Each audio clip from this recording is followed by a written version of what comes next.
Hi everyone, welcome back to my channel. இன்றைக்கி வீடியோவில் ஒரு கம்பைலேஷன் தான் பார்க்க போகிறீங்க. இந்த வீக் நான் போஸ்ட் பண்ண வீடியோஸ்லேருந்து செலக்டிவான வீடியோஸ் மட்டும் எடுத்து ஒன்றா சேர்த்து கம்பைல் பண்ணி ஒரு வீடியோவை போஸ்ட் பண்ணியிருக்கேன்.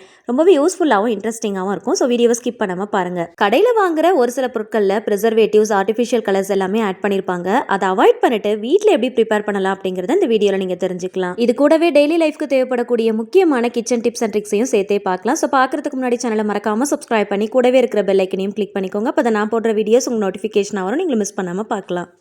இதை செய்யறதுக்கு எலக்ட்ரிக் பிளெண்டர், ஹேண்ட் சாப்பர் அப்படி இல்லைனா மிக்சர் ஜார் எது வேணாலும் நீங்கள் யூஸ் பண்ணிக்கலாம். உங்ககிட்ட எது இருக்கோ அதை யூஸ் பண்ணிக்கோங்க. பிளெண்டர்லையும் பிளேட்லையும் கொஞ்சமாக ஆயில் அப்ளை பண்ணிக்கலாம். அப்போ தான் ஒட்டாமல் இருக்கும். நீங்கள் மிக்சர் ஜார் யூஸ் பண்ணுறீங்க அப்படின்னா அதுலேயும் ஃபுல்லாக வந்து பிளேட்லையும் எல்லா இடத்துலையும் படுற மாதிரி ஆயில் கொஞ்சமாக அப்ளை பண்ணிக்கோங்க. அப்போ தான் ஒட்டாமல் இருக்கும். இப்போ இதில் 2 கப் அளவுக்கு கோதுமை மாவு சேர்த்துக்கலாம். நல்லா சளிச்சிட்டு இது கூட சேர்த்துக்கோங்க. இந்த மாவுக்கு தேவையான அளவுக்கு சால்ட் ஆட் பண்ணிக்கலாம். நான் ஒரு 1/2 டீஸ்பூன் அளவுக்கு சால்ட் ஆட் பண்ணியிருக்கிறேன். 1 டீஸ்பூன் சுகர் ஆட் பண்ணியிருக்கிறேன். சுகர் சேர்க்கறதுனால நல்ல ஒரு டேஸ்ட்டும் டெக்ஸ்சரும் கிடைக்கும். சால்ட் அண்ட் சுகர் ஆட் பண்ணியிருக்கிறதுனால ஜஸ்ட் லிட் போட்டு க்ளோஸ் பண்ணி ஒரு 2 செகண்ட்ஸ் மட்டும் நல்லா சுற்றி எடுத்துக்கலாம். இப்போ இதில் தேவையான அளவுக்கு வாட்டர் ஆட் பண்ணிக்கலாம். 2 கப் அளவுக்கு மாவு எடுத்திருந்தேன். அதில் 3/4 கப் அளவுக்கு வாட்டர் ஆட் பண்ணோம் அப்படின்னா ரொம்ப சரியாக இருக்கும். 1 டேபிள் ஸ்பூன் அளவுக்கு ஆயில் ஆட் பண்ணிக்கலாம். எந்த கப்பில் மாவு எடுக்கிறீங்களோ அந்த கப்லையும் வாட்டர் ஆட் பண்ணிக்கோங்க. அளந்து எடுத்தீங்க அப்படின்னா ரொம்ப சரியாக இருக்கும். 2 கப் மாவுக்கு 3/4 கப் அளவுக்கு மட்டும் வாட்டர் ஆட் பண்ணிக்கோங்க. ஜஸ்ட் ஒரு 5 மினிட்ஸ் மட்டும் நல்லா சுற்றி எடுத்தீங்க அப்படின்னா மாவு கொஞ்சம் கூட ஒட்டாமல் நல்லா சூப்பராக பிசைஞ்சு வந்துடும். மிக்சர் ஜார் யூஸ் பண்ணாலும் சரி, இல்லைனா ஹேண்ட் பிளெண்டர், சாப்பர் எது யூஸ் பண்ணாலும் லைட்டாக ஆயில் அப்ளை பண்ணிவிட்டு அதுக்கப்புறமா தேவையான எல்லா பொருளையுமே சேர்த்துக்கோங்க. இப்போ பாருங்கள், கொஞ்சம் கூட ஒட்டாமல் இருக்குது. அந்த மூடியிலையும் லைட்டாக ஆயில் அப்ளை பண்ணிக்கோங்க. அப்போ தான் வந்து சுத்தம் போது மேலே ஒட்டாமல் இருக்கும். இப்போ பாருங்கள், அந்த பிளேட்லேயும் கொஞ்சம் கூட ஒட்டாமல் இருக்குது. ஸோ ரொம்ப சூப்பராக பிசைஞ்சு எடுத்துடலாம். பாத்திரத்துலையும் கையிலையும் கொஞ்சம் கூட மாவு ஒட்டாமல் ரொம்ப ஈஸியாக 5 நிமிஷத்தில் மாவு பிசையறதுக்கு இந்த ஒரு சின்ன ட்ரிக்கை யூஸ் பண்ணிக்கோங்க. இதில் கொஞ்சமாக ஆயில் அப்ளை பண்ணிவிட்டு அதுக்கப்புறம் தான் நம்ம மாவு எல்லாமே சேர்த்து மிக்ஸ் பண்ணோம். அதனால் கொஞ்சம் கூட ஒட்டவே இல்லை பாருங்கள். ரொம்ப க்ளீனாக இருக்குது. வாஷ் பண்ணுறதும் ரொம்ப ஈஸியாக இருக்கும். மாவு பிசையறதுக்கு சோம்பேறித்தனப்படுறவங்களுக்கும் இல்லைனா ரொம்ப சட்டுன்னு குயிக்காக ஏதாவது ரெசிபி செய்யணும் அப்படின்றவங்களுக்கும் இந்த டிப் ரொம்பவே யூஸ்ஃபுல்லாக இருக்கும். இப்போ ஒரு பாத்திரத்தில் போட்டு லைட்டாக இந்த மாதிரி பிசைஞ்சு கொடுத்தாலே போதும். ரொம்ப நேரம் பிசையணும் அப்படிங்கிற அவசியம் இல்லை. லைட்டாக ஒரு 2 செகண்ட்ஸ் மட்டும் நல்லா பெரட்டி எடுங்க போதும். மாவு பிசைகிற வேலை 5 நிமிஷத்தில் ரொம்ப குயிக்காக முடிஞ்சிடும். பாத்திரத்துலையும் கையிலையும் கொஞ்சம் கூட மாவு ஒட்டாது. வாஷ் பண்ணுறதுக்கும் ரொம்ப ஈஸியாக இருக்கும். இந்த பக்குவத்தில் மாவு பிசைஞ்சிங்க அப்படின்னா ரொம்ப சரியாக இருக்கும். மாவு நல்லா சாஃப்டாக இருக்கும். ப்ரெஸ் பண்ணி பார்க்கும் போதே அதோடைய சாஃப்ட்னஸ் வந்து நமக்கு நல்லா தெரியும். இந்த அளவுக்கு நல்ல சாஃப்டாக வந்திருக்குன்னு பாருங்கள். ஸோ 2 கப் அளவுக்கு மாவுக்கு 3/4 கப் அளவுக்கு வாட்டர் ஆட் பண்ணிங்க அப்படின்னா ரொம்ப சரியாக இருக்கும். எந்த கப்பில் மாவு எடுக்கிறீங்களோ அதுக்கேற்றா போல் வாட்டரை வந்து அளந்து எடுத்துக்கோங்க. சப்போஸ் நீங்கள் அதிகமாக எடுக்கிறீங்க அப்படின்னா அதுக்கேற்றா போல் வாட்டருடைய குவான்டிட்டியை அதிகமாக்கிக்கோங்க. கெஸ்ட்டுங்க அதிகமாக வர டைமில் கண்டிப்பாக இந்த ஐடியா ரொம்பவே யூஸ்ஃபுல்லாக இருக்கும். இப்போ மாவு நல்லா பிசைஞ்சதுக்கு அப்புறமா ஊற வைக்கணும்லாம் அவசியம் இல்லை. தேவையான அளவுக்கு மீடியம் சைஸில் உருண்டை போட்டு எடுத்துக்கோங்க. கொஞ்சமாக மேல் மாவு தூவிட்டு சப்பாத்திக்கு திரட்டுற மாதிரியே நல்லா திரட்டி எடுத்துக்கோங்க. இது தண்ணியில் போட்டு நம்ம வேக வைக்க போகிறோம். அதனால் ரொம்ப திக்காகவும் இல்லாமல் ரொம்ப தின்னாகவும் இல்லாமல் கொஞ்சம் மீடியம் ஷேப்பில் இருக்கிற மாதிரி நல்லா திரட்டி எடுத்துக்கோங்க. ரொம்ப தின்னாக இருந்துச்சு அப்படின்னா தண்ணியில் வேக வைக்கும் போது அப்படியே கரைஞ்சி போன மாதிரி ஆகிடும். எடுக்கும் போது உடஞ்சி போயிடும். ரொம்ப திக்காக இருந்துச்சு அப்படின்னா சரியாக வேகாது. அதனால் மீடியம் ஷேப்பில் இந்த மாதிரி நல்லா திரட்டி எடுத்துக்கோங்க. எல்லா உருண்டைகளையும் இந்த மாதிரி ஃபஸ்ட்டு திரட்டி தனியாக ஒரு பிளேட்டில் எடுத்து வச்சுக்கோங்க. இதை செய்யறதுக்கு நல்ல ஒரு அகலமான பாத்திரமாக எடுத்துக்கோங்க. நான் இந்த மாதிரி அகலமாக ஒரு கடாய் எடுத்துருக்கிறேன். இதில் 3 கப் அளவுக்கு வாட்டர் ஆட் பண்ணிக்கலாம். 1 டேபிள் ஸ்பூன் ஆயில், கொஞ்சமாக வந்து சால்ட் ஆட் பண்ணிக்கலாம். இது எல்லாத்தையுமே நல்லா ஒன்று சேர நல்லா மிக்ஸ் பண்ணி விடுங்க. ரொம்ப நேரம் பாயில் பண்ணணும் அப்படிங்கிற அவசியம் இல்லை. லைட்டாக கொதிச்சு பபிள்ஸ் வர அளவுக்கு லைட்டாக ஹீட் ஆனால் போதும். திரட்டி வச்சிருக்கிற சப்பாத்தி மாவை 1 பை 1 உள்ளே போட்டு ஜஸ்ட் ஒரு 3 செகண்ட்ஸ் மட்டும் நல்லா வேக வச்சு எடுத்துக்கோங்க. ரொம்ப நேரம் வேக வைக்கணும் அப்படிங்கிற அவசியம் இல்லை. ஒரு ஜல்லிக்கரண்டியை வச்சு லைட்டாக ப்ரெஸ் பண்ணிங்கன்னா மேலேயும் நல்லா வெந்து கிடைக்கும். தண்ணி எல்லாத்தையுமே நல்லா ஃபில்டர் பண்ணிவிட்டு வெளியில் எடுத்துடலாம். திரட்டி வச்சிருக்கிற மாவு எல்லாத்தையுமே ஜஸ்ட் ஒரு 3 செகண்ட்ஸ் மட்டும் இந்த மாதிரி வேக வச்சு எல்லாத்தையும் தனியாக ஒரு பிளேட்டில் எடுத்து வச்சுக்கோங்க. ஒன்று ஒன்றா எடுத்து கொஞ்சமாக மேலால் ஆயில் அப்ளை பண்ணிக்கோங்க. அப்போ தான் கட் பண்ணும்போது கொஞ்சம் கூட ஒட்டாமல் வரும். மாவு ஓரளவுக்கு ஆறுனதுக்கு அப்புறமா லைட்டாக ஆயில் அப்ளை பண்ணிட்டு கட் பண்ணிங்க அப்படின்னா கட் பண்ணுறதுக்கு ரொம்ப ஈஸியாக இருக்கும். ஆறுறதுக்கு முன்னாடி சூடாக இருக்கும் போது கட் பண்ணோம் அப்படின்னா அப்படியே ஒட்டிட்டு சரியாக வராது. இந்த மாதிரி பீட்சா கட்டர் இருந்துச்சு அப்படின்னா கட் பண்ணுறதுக்கு ரொம்ப ஈஸியாக இருக்கும். அப்படி இல்லை அப்படின்னா பரவாயில்ல, நைஃப் யூஸ் பண்ணி இந்த மாதிரி நல்ல மெல்லிஸாக கட் பண்ணி எடுத்துக்கோங்க. கட் பண்ணும்போது கொஞ்சம் லைட்டாக ஒட்டுற மாதிரி இருந்துச்சுன்னா கொஞ்சம் லைட்டாக ஆயில் அப்ளை பண்ணிவிட்டு அதுக்கப்புறம் கட் பண்ணிங்க அப்படின்னா கட் பண்ணுறதுக்கும் ஈஸியாக இருக்கும். அந்த கட்டர்லேருந்து எடுக்கிறதுக்கும் ரொம்ப ஈஸியாக இருக்கும். எல்லாத்தையுமே ஒரே மாதிரி நல்லா தின்னாக ஸ்லைஸ் பண்ணி எடுத்து வச்சுக்கோங்க. கடைசி வரைக்கும் நல்லா கட் பண்ணி எடுத்துக்கோங்க. இதை செய்யறதுக்கு கொஞ்சம் பொறுமையாக செய்கிற மாதிரி இருக்கும். கொஞ்சம் டைம் எடுத்து பண்ணுற மாதிரி தான் இருக்கும். ஆனால் டேஸ்ட் ரொம்ப நல்லாயிருக்கும். இந்த மாதிரி ஃபுல்லாக எல்லாத்தையுமே கட் பண்ணி எடுத்து வச்சிருக்கிறேன் பாருங்கள். இந்த மாதிரி நல்லா தின்னாக ஸ்லைஸ் பண்ணி வச்சுக்கோங்க. இதை பார்க்கும் போதே நீங்கள் கெஸ் பண்ணியிருப்பீங்க இது என்னென்னு. இது நூடுல்ஸ் தாங்க. வீட்லேயே வந்து ஹோம்மேட் நூடுல்ஸ் நான் ப்ரிப்பேர் பண்ணியிருக்கிறேன். கடைகளில் காசு கொடுத்து வாங்காமல் இந்த மாதிரி வீட்லேயே நல்லா ஹெல்த்தியாக பண்ணணும் அப்படின்னு நினச்சிங்கன்னா இந்த மாதிரி செஞ்சு எடுத்து வச்சுக்கோங்க. இதை செஞ்சுட்டு இன்ஸ்டண்ட்டாகவும் நீங்கள் யூஸ் பண்ணிக்கலாம். அப்படி இல்லைனா டைம் கிடைக்கும் போது இந்த மாதிரி செஞ்சு ப்ரிப்பேர் பண்ணி கொஞ்சமாக நிழலில் நல்லா காய வச்சு எடுத்துக்கோங்க. ஈரம் இல்லாத அளவுக்கு நல்லா காய வச்சுக்கோங்க. வெயிலில் காய வைக்கணும் அப்படிங்கிற அவசியம் இல்லை, நிழலையே காய வச்சுக்கலாம். அதுக்கப்புறமா கொஞ்சம் கூட ஈரம் இல்லாமல் ஏர்டைட் கண்டெய்னரில் போட்டு நல்லா டைட்டாக ஸ்டோர் பண்ணிவிட்டு ரெஃப்ரிஜரேட் பண்ணி வச்சுக்கோங்க. எப்போல்லாம் தேவையோ அப்போல்லாம் ஃப்ரிட்ஜில் இருந்து எடுத்து ரூம் டெம்பரேச்சரில் வச்சுட்டு அதுக்கப்புறமா ரெசிபியை நீங்கள் ப்ரிப்பேர் பண்ணிக்கலாம். இப்போ நான் இதை உங்களுக்கு இன்ஸ்டண்ட்டாக செஞ்சு காட்ட போகிறேன். இதில் ஒரு 2 டீஸ்பூன் அளவுக்கு ஆயில் சேர்த்துட்டு நல்லா மிக்ஸ் பண்ணிவிட்டு தனியாக எடுத்து வச்சுக்கோங்க. அப்போ தான் ஒன்றோடு ஒன்று ஒட்டாமல் இருக்கும். இப்போ இதை செய்யறதுக்கு ஒரு பேனில் கொஞ்சமாக ஆயில் சேர்த்துக்கலாம். ஆயில் கொஞ்சமாக ஹீட் ஆனதுக்கப்புறமா நல்லா பொடியாக நறுக்கி வச்சிருக்கிற பூண்டு, பச்சை மிளகாய் இது ரெண்டுத்தையும் சேர்த்து நல்லா ஃப்ரை பண்ணிக்கோங்க. நல்ல கோல்டன் கலர் வர அளவுக்கு நல்லா ஃப்ரை பண்ணிவிட்டு அதுக்கப்புறம் தான் மற்ற பொருள் எல்லாமே சேர்க்கணும். நீல வாக்கில் தின்னா ஸ்லைஸ் பண்ணி வச்சிருக்கிற ஒரு பெரிய வெங்காயத்தை இது கூட சேர்த்துக்கலாம். லைட்டாக வதக்கிக்கலாம். ரொம்ப நேரம் வதக்கணும் அப்படிங்கிற அவசியம் இல்லை.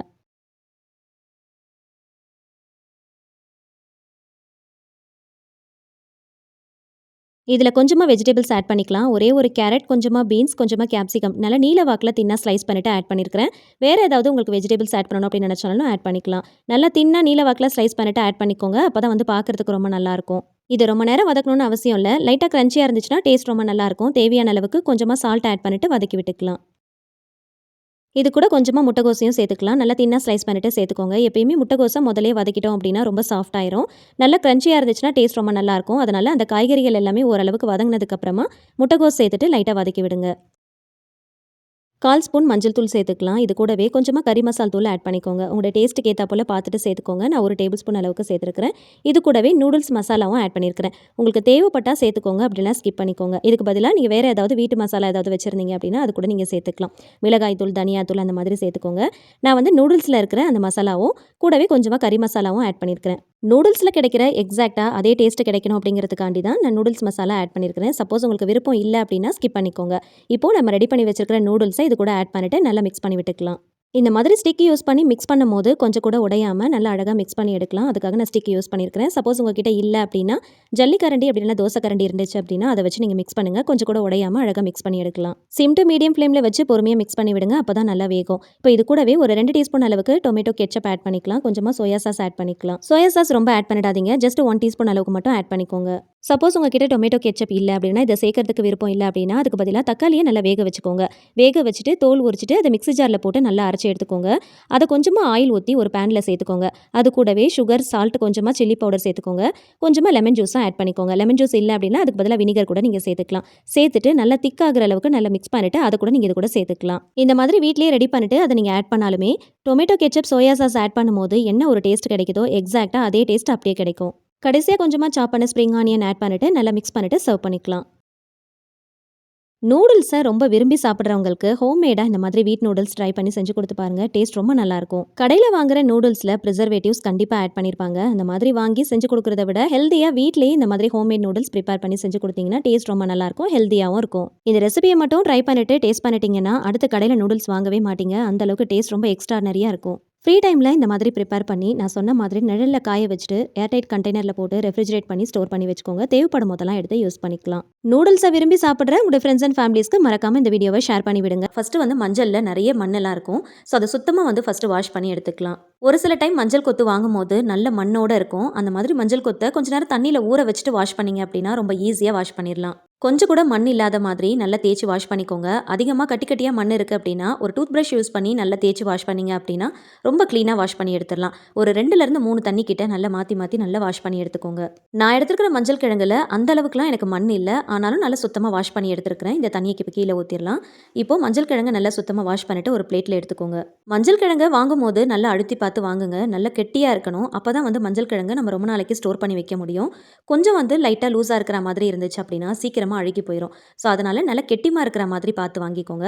மஞ்சள் கிழங்கு பார்த்தீங்கன்னா ரொம்ப மெல்லிசாக இருக்கும். அதை சீவும் போது கத்தி யூஸ் பண்ணி நம்ம தோல் சீவணும் அப்படின்னா அதில் இருக்கிற சதை பகுதியும் சேர்த்து வந்துடும். அதனால இந்த மாதிரி ஸ்பூனுடைய பேக் சைடு யூஸ் பண்ணி நீங்கள் சீவினீங்க அப்படின்னா அதில் இருக்கிற தோலை மட்டும் தனியாக ஈஸியாக நம்ம பிரித்து எடுத்துடலாம். சதை பகுதி வராமல் தோலை மட்டும் பிரித்து எடுக்கிறதுக்கு இந்த மாதிரி ஸ்பூன் யூஸ் பண்ணிக்கோங்க. கத்தி, பீலர்லாம் நம்ம யூஸ் பண்ணி சீவும் போது ஈஸியாக சீவிடலாம். ஆனால் சதை பகுதியும் சேர்த்து வந்துடும். ஸோ அதனால் வெறும் தோலை மட்டும் சீவி எடுக்கிறதுக்கு இந்த மாதிரி ஸ்பூனுடைய பேக் சைடை யூஸ் பண்ணிக்கோங்க. ரொம்ப ஈஸியாகவும் இருக்கும். நான் எடுத்திருந்த மஞ்சள் கிழங்குல தேவையான அளவுக்கு மட்டும் எடுத்து தோல் சீவி தனியாக எடுத்து வச்சிருக்கிறேன். மஞ்சளில் இருக்கிற தோலை சீவும் போது அதில் இருக்கிற கலர் கையில் நல்லா பிடிக்க ஆரம்பிக்கும். ஃபுட் கலர் யூஸ் பண்ணி ஏதாவது ரெசிபிலாம் பண்ணுறோம் அப்படின்னா ஃபுட் கலருக்கு பதிலாக இந்த மாதிரி மஞ்சளுடைய ஜூஸை எல்லோ கலருக்கு நம்ம யூஸ் பண்ணிக்கலாம். ரெசிபியில் எந்த விதமான டிஃப்ரென்ஸோ தெரியாது. இட்லி பாத்திரத்தில் மஞ்சள் கிழங்கை தேவையான அளவுக்கு வேக வச்சு எடுத்துக்கலாம். மஞ்சள் கிழங்க பச்சையாக செய்கிறத விட இந்த மாதிரி இட்லி பாத்திரத்தில் வச்சு கொஞ்சம் நேரம் அவிச்சிட்டு அதுக்கப்புறம் செஞ்சோம் அப்படின்னா ரொம்ப நல்லாயிருக்கும், கெட்டு போகாமல் இருக்கும். ஒரு 20 நிமிஷத்துக்கு நல்லா வேக வச்சு எடுத்துக்கோங்க. மஞ்சள் கிழங்க வேக வச்சு எடுத்துருக்கிறதுனால ரொம்ப சாஃப்டாக இருக்கும். சூடாக இருக்கும் போதே தோல் உரிச்சோம் அப்படின்னா அந்த சதப்பகுதியோடு சேர்த்து வந்துடும். அதனால் நல்லா கம்ப்ளீட்டாக ஆற வச்சுருங்க. ஆற வச்சதுக்கப்புறமா தோல் உரிச்சிட்டு யூஸ் பண்ணிக்கலாம். இதை அப்படியே தோலை உரிக்காமல் வெயிலில் ஒரு 10 நாள் வரைக்கும் நல்லா காய வச்சு எடுத்தீங்க அப்படின்னா நமக்கு மஞ்சள் கிழங்க வீட்டிலே ரெடி பண்ணிக்கலாம். நான் ஆல்ரெடி இந்த மாதிரி நல்லா வேக வச்சு அதை வெயிலில் ஒரு 10 நாள் காய வச்சு எடுத்து வச்சுருக்கிறேன் பாருங்கள். மஞ்சள் கிழங்கு கடையில் வாங்குறதுல கூட ஒரு சில கலப்படம் இருக்க தான் செய்யுது. ஸோ அதனால் கடைகளில் வாங்காமல் நம்ம வீட்டிலே ரெடி பண்ணி வச்சுக்கலாம். பொங்கல் சீசனில் கண்டிப்பாக இந்த மாதிரி மஞ்சள் கிழங்கு நமக்கு கிடைக்கும். ஸோ அந்த மாதிரி டைமில் நல்லா கிலோ கணக்கில் வாங்கி இந்த மாதிரி ரெடி பண்ணி வச்சுக்கலாம். தேவைப்படுறப்போ நம்ம இதை பொடி பண்ணி எடுத்து வச்சுக்கலாம். நான் இருக்கிற இடத்துல எனக்கு ரொம்ப சீப்பாக கிடைக்கும். ஸோ அதனால் நான் அப்பப்போ வாங்கி அப்பப்போ நான் ரெடி பண்ணி எடுத்து வச்சுக்குவேன். வேக வச்ச மஞ்சள் கிழங்க தோல் உரிச்சு எடுத்து வச்சுருக்கிறேன். இதை நல்லா தின்னாக ஸ்லைஸ் பண்ணி எடுத்துக்கலாம். தின்னாக ஸ்லைஸ் பண்ணிவிட்டு வெயிலில் தான் காய வச்சு எடுக்க போகிறோம். நல்லா தின்னாக ஸ்லைஸ் பண்ணிட்டீங்க அப்படின்னா ஒரே நாளில் நமக்கு காஞ்சிரும். கொஞ்சம் திக்காக இருந்துச்சு அப்படின்னா 2 நாள் டைம் எடுக்கும்.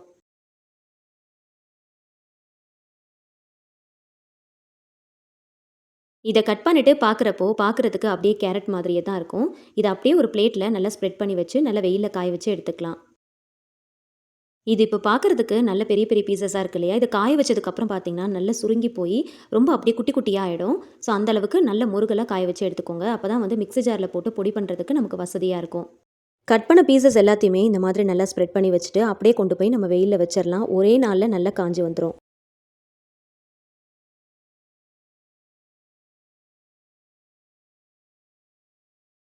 நல்ல வெயிலில் காஞ்சதுக்கப்புறம் பாருங்கள், நல்லா சுருங்கி போய் இந்த மாதிரி தான் இருக்கும். நல்ல பெரிய பெரிய பீசஸாக போட்டிருந்தோம் இல்லையா? நல்லா குட்டி குட்டியாக ஆயிடுச்சு பாருங்கள்.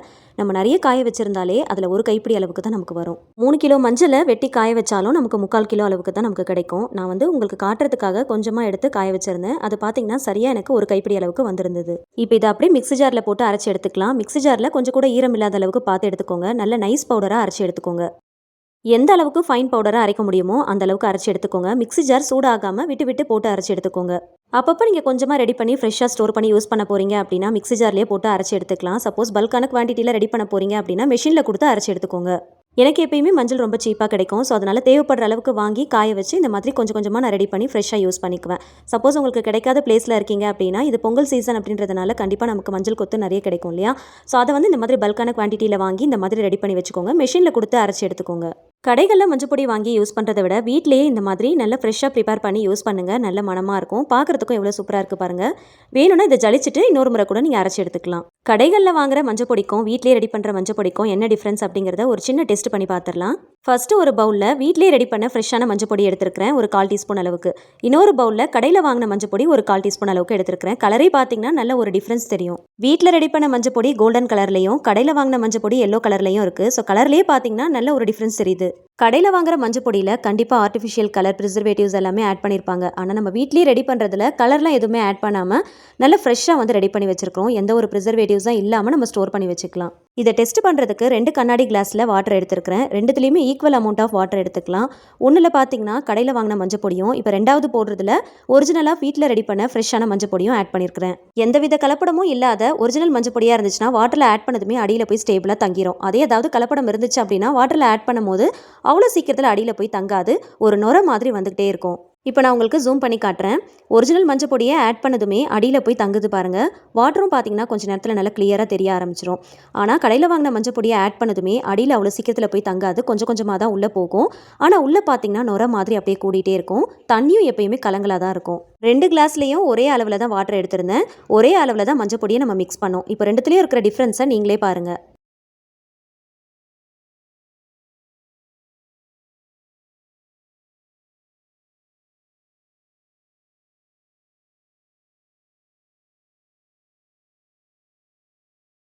ஒரிஜினல் மஞ்சள் பொடி இருக்கிற அந்த கிளாஸ் வாட்டரில் பார்த்தீங்கன்னா ஃபுல்லாக அடியில் போய் தங்கிட்டு வாட்டர் நல்லா கிளியராக தெரியுது பாருங்கள்.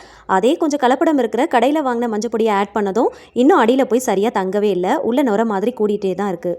எல்லா ரெசிபிக்குமே நம்ம மஞ்சள் பொடி கண்டிப்பாக யூஸ் பண்ணுவோம். டெய்லி லைஃப்பில் நம்ம மஞ்சள் பொடி யூஸ் பண்ணாத நாளே இல்லை. ஒரு நான்வெஜ்ஜை வாஷ் பண்ணணும் அப்படின்னு நினச்சா கூட நம்ம கண்டிப்பாக அதில் மஞ்சள் பொடி யூஸ் பண்ணி வாஷ் பண்ணுவோம். இந்த மாதிரி டெய்லி லைஃப்பில் நம்ம எப்பயுமே யூஸ் பண்ணுற மஞ்சள் பொடியில் கலப்படம் இருந்துச்சுன்னா எப்படி நம்முடைய ஹெல்த் எந்த அளவுக்கு அஃபெக்ட் ஆகுன்றதை நீங்களே பாருங்கள். ஒரு சளி இரும்பல்னா கூட கண்டிப்பாக அதில் ஏதாவது ஒரு ரெமெடிக்காக மஞ்சள் பொடி நம்ம கண்டிப்பாக யூஸ் பண்ணுவோம். ஸோ சின்ன குழந்தைங்களுக்கு கொடுக்கறதுல கூட கலப்படம் இருந்துச்சுன்னா கண்டிப்பாக அது ரொம்பவே அஃபெக்ட் ஆகும். ஸோ அதனால் இனிமேல் கடையில் மஞ்சள் பொடி வாங்கி யூஸ் பண்ணாமல் வீட்டிலேயே இந்த மாதிரி ஃப்ரெஷ்ஷாக ரெடி பண்ணிவிட்டு யூஸ் பண்ணிக்கோங்க. கடையில் வாங்குற மஞ்சள் பொடியை நம்மளுடைய கிளீனிங் பர்பஸ்க்காக நம்ம யூஸ் பண்ணிக்கலாம். இது கலப்படம்னு தெரிஞ்சதுக்கு அப்புறமாவும் நம்ம யூஸ் பண்ணணும் அப்படிங்கிற அவசியமே இல்லைங்க. இதை அப்படியே எடுத்து நம்ம ஓரமாக வச்சிடலாம்.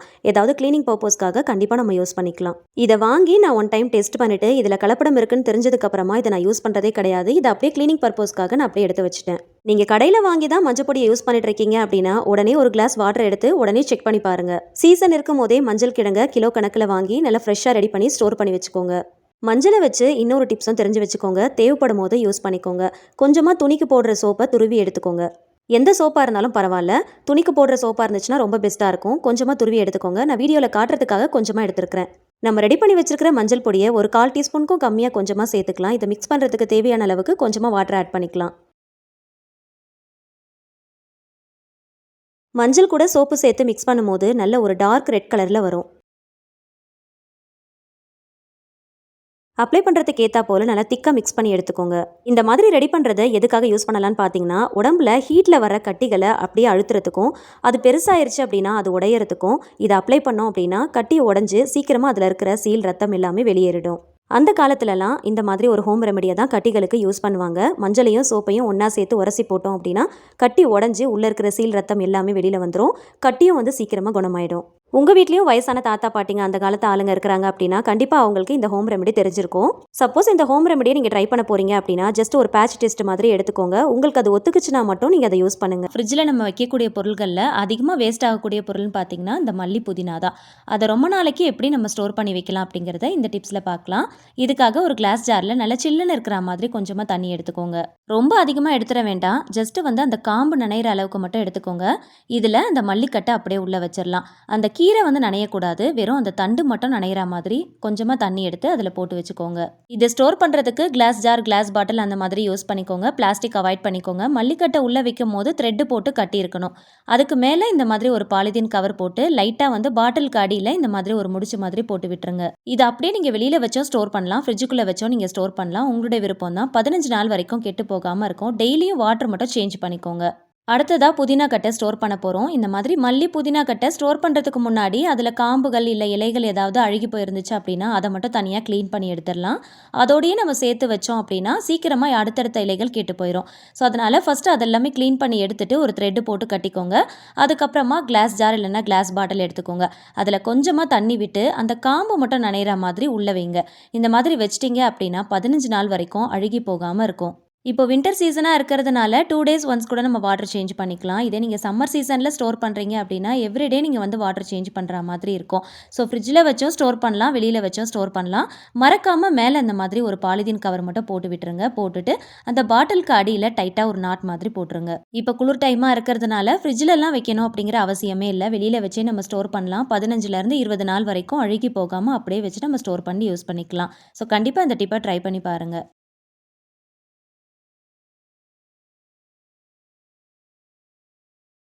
நெக்ஸ்ட் டே பண்ணுறது பார்க்கலாம். எப்பயுமே அரிசி பருப்பு கழுவுற தண்ணியெல்லாம் தூக்கி கீழே ஊற்றிடாமல் அதை அப்படியே எடுத்து செடிகளுக்கு ஊற்றுங்க. செடிகளுக்கு தேவையான அத்தனை சத்துக்களும் அந்த தண்ணியிலேருந்து கிடைக்கும். இதனாலேயே அதிகமாக பூ பூக்கும், நல்ல காய் காய்க்கும். முக்கியமாக ரோஜாப்பூ செடியெல்லாம் வச்சுருக்கீங்க அப்படின்னா இந்த மாதிரி அரிசி பருப்பு கழுவுன தண்ணியை ஊற்றி பாருங்கள், நல்ல பூ பூக்கும். சாதாரணமாக செடிகளுக்கு தண்ணி ஊற்றுறதை விட இந்த மாதிரி தண்ணியெல்லாம் ஊற்றி பாருங்கள். சீக்கிரமாக பட்டு போகாமல் இருக்கும். செடியும் எப்போவுமே நல்லா ஃப்ரெஷ்ஷாக இருக்கும்.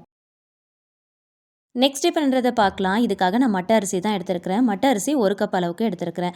எப்பயுமே மட்டை அரிசியை சமைக்கிறதுக்கு அதிகமாக டைம் தேவைப்படும். அட்லீஸ்ட் ஒரு 40 மினிட்ஸாவது நமக்கு டைம் தேவைப்படும். கேரளாலலாம் நிறைய மட்டை அரிசி தான் யூஸ் பண்ணுவாங்க. இதில் நிறைய சத்துக்கள் இருக்குது. ஆனால் இதை சமைக்கிறதுக்கு அதிகமாக டைம் எடுக்கும் அப்படிங்கிறதுனாலே நிறைய பேர் இதை வாங்க மாட்டாங்க. இந்த ஒரு சின்ன ட்ரிக்கை மட்டும் நீங்கள் தெரிஞ்சு வச்சுக்கிட்டீங்க அப்படின்னா நீங்கள் மட்டை அரிசியை டெய்லியுமே கூட சமைச்சு சாப்பிடலாம். ஏன்னா இதில் அவ்வளோ சத்துக்கள் இருக்குது. இது என்ன டிப்புன்றதை பார்க்கலாம். மட்டை அரிசியை ஃபஸ்ட்டு நல்லா வாஷ் பண்ணணும். மட்டை அரிசியில் நிறைய கசடு இருக்கும். அதனால் கொஞ்சமாக தண்ணி ஊற்றி நல்லா வந்து இந்த மாதிரி கைவிட்டு நல்லா பிசைஞ்சு நல்லா கழுவி எடுத்துக்கோங்க. இது அப்படியே ஒரு 5 நிமிஷம் நல்லா ஊற விட்டுறலாம்.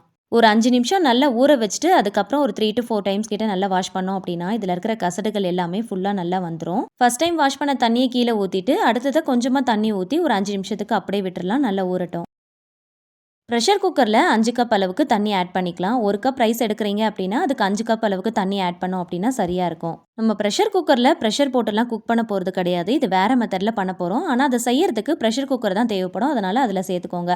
இப்போ ஒரு 5 நிமிஷம் நல்லா அரிசி ஊறிடுச்சு. நல்லா வந்து அழுத்தி பிசைஞ்சு நல்லா வந்து வாஷ் பண்ணி எடுத்துக்கோங்க. ஒரு 3 to 4 டைம்ஸ் கிட்ட நல்லா வாஷ் பண்ணீங்க அப்படின்னா இந்த மாதிரி நல்லா வந்து அரிசி வெள்ளையாயிரும். எந்த அளவுக்கு நல்லா அழுத்தி பிசைய முடியுமோ அந்த அளவுக்கு நல்லா கைவிட்டு அழுத்தி நல்லா பிசைஞ்சு ஒரு 3 to 4 டைம்ஸ் கிட்ட நல்லா வாஷ் பண்ணீங்க அப்படின்னா இந்த மாதிரி நல்லா தெளிஞ்சு வரும். அரிசியை வந்து தண்ணியிலே பார்க்கும்போது அந்த தெளிவு தெரியணும். அரிசி வந்து நல்லா தெரியணும். அந்த அளவுக்கு நல்லா வாஷ் பண்ணிக்கோங்க. ஸ்டார்டிங்கில் பார்க்கும்போது பாருங்கள் எந்த கலரில் இருந்திருக்கு. இப்போ நல்லா வாஷ் பண்ணதுக்கப்புறம் இந்த அளவுக்கு வந்திருக்கு. ஸோ இந்த மாதிரி நல்லா வாஷ் பண்ணி எடுத்தால் தான் அந்த கசப்பு தன்மை சுத்தமாக இருக்காது. ப்ரெஷர் குக்கரில் தண்ணி சேர்த்துருந்தோம் இல்லையா? இப்போ சாப்பாடுக்கு தேவையான அளவுக்கு கொஞ்சமாக உப்பு சேர்த்துக்கலாம். நான் கொஞ்சமாக கல் உப்பு சேர்த்துருக்கிறேன். உங்களுக்கு சாதத்தில் உப்பு சேர்த்து வடிக்க விருப்பம் இல்லை அப்படின்னா நீங்கள் ஸ்கிப் பண்ணிடலாம். நான் கொஞ்சமாக வந்து உப்பு சேர்த்துருக்கிறேன். இதை நல்லா கொதிக்க விடுங்க. இந்த மாதிரி நல்லா கொதித்து பபிள்ஸ் வர ஆரம்பிக்கணும். இந்த மாதிரி ஸ்டேஜில் ஸ்டவ் ஆஃப் பண்ணிடலாம். நல்லா கொதிக்க வச்சிருக்கிற தண்ணியில் வாஷ் பண்ணி வச்சிருக்கிற அரிசியை சேர்த்துக்கலாம். தண்ணி நல்லா கொதிச்சு நல்ல ஒரு சூடில் இருக்கணும். ஸோ அந்த மாதிரி ஸ்டேஜில் அரிசியை சேர்க்கணும். அப்போ தான் வந்து நமக்கு கரெக்டான பதத்தில் வரும். அரிசி சேர்த்ததுக்கு அப்புறமா கரண்டி வச்சு நல்லா கலந்து விடுங்க. அப்போ தான் நம்ம சேர்த்துருக்கிற உப்பு இந்த அரிசியில் நல்லா பிடிக்கும். இப்போ மூடி போட்டு நம்ம மூட போகிறோம். கேஸ்கெட் போட்டுட்டு அதுக்கப்புறமா மூடுங்க. எப்பயுமே நம்ம ப்ரெஷர் குக்கரில் குக் பண்ணும்போது கேஸ்கெட் விசில்லாம் போடுவோம் இல்லையா? ஸோ அதே மாதிரி மெத்தட் தான். ஆனால் ஸ்டவ் மட்டும் ஆஃப்லேயே இருக்கணும். உள்ளே வந்து தண்ணி வந்து நல்லா சூடாக இருக்கும். இப்போ கேஸ்கெட் போட்டுட்டு மூடியை போட்டு நல்லா மூடிடலாம். கரெக்டாக லிட் போட்டு க்ளோஸ் பண்ணிவிட்டு விசிலையும் போட்டுடலாம். ஆனால் ஸ்டவ் மட்டும் ஆஃப்லேயே தான் இருக்கணும். இது அப்படியே ஒரு 15 நிமிஷத்துக்கு அப்படியே விட்டுருங்க. இதுக்கு தேவையான ஒரு சைட் டிஷ் எப்படி ரெடி பண்ணலாம் அப்படிங்கிறத பார்க்கலாம். அதுக்கு ப்ரெஷர் குக்கரில் கொஞ்சமாக நல்லெண்ணெய் சேர்த்துருக்கிறேன். நல்லெண்ணெய் கொஞ்சம் சூடானதும் வெந்தயம், சீரகம், கடுகு, உளுந்து சேர்த்துக்கோங்க. இது நல்லா பொரிஞ்சு வரட்டும். இதில் ஒரு 1/4 ஸ்பூன் அளவுக்கு பெருங்காயத்தூள் சேர்த்துக்கலாம். 2 பெரிய வெங்காயத்தை பொடியாக நறுக்கிட்டு சேர்த்துக்கோங்க. கூடவே கொஞ்சமாக கருவேப்பிலை கொத்தும் சேர்த்துக்கோங்க. தேவையான அளவுக்கு கொஞ்சமாக கல்லுப்பு சேர்த்து நல்லா பொன்னிறமாகிற அளவுக்கு நல்லா வதக்கிக்கலாம். ஒரு 2 ஸ்பூன் அளவுக்கு இஞ்சி பூண்டு பேஸ்ட் ஆட் பண்ணிக்கலாம். இதில் பூண்டு கொஞ்சம் அதிகமாக இருக்கிற மாதிரி பார்த்து சேர்த்துக்கோங்க. சேர்த்துட்டு நல்லா வதக்கி விட்டுக்கலாம். இதோடைய ரா ஸ்மெல் போகிற அளவுக்கு நல்லா வதக்குங்க. 2 தக்காளி பழத்தை அரைச்சிட்டு சேர்த்துக்கலாம். இந்த மாதிரி சேர்க்கும் போது நல்ல ஒரு திக்னஸ் கிடைக்கும். கொஞ்சமாக மிக்ஸி ஜாரில் தண்ணி விட்டு அலசிட்டு அதையும் இது கூட சேர்த்துட்டு தக்காளியுடைய பச்சை வாசனை போகிற அளவுக்கு நல்லா வதக்கிக்கோங்க. 1/4 ஸ்பூன் மஞ்சள் தூள், 1 டீஸ்பூன் அளவுக்கு காஷ்மீர் மிளகாய் தூள் சேர்த்துருக்கிறேன். உங்களோட காரத்துக்கு ஏற்றாப்புல பார்த்து சேர்த்துக்கோங்க. ஒரு 4 டேபிள் ஸ்பூன் அளவுக்கு குழம்பு மிளகாய் தூள் ஆட் பண்ணியிருக்கிறேன். இதுலேயே எல்லாமே வறுத்து சேர்த்து அரைச்சிருக்கிறதுனால நான் தனித்தனியாக எதுவும் சேர்க்கல.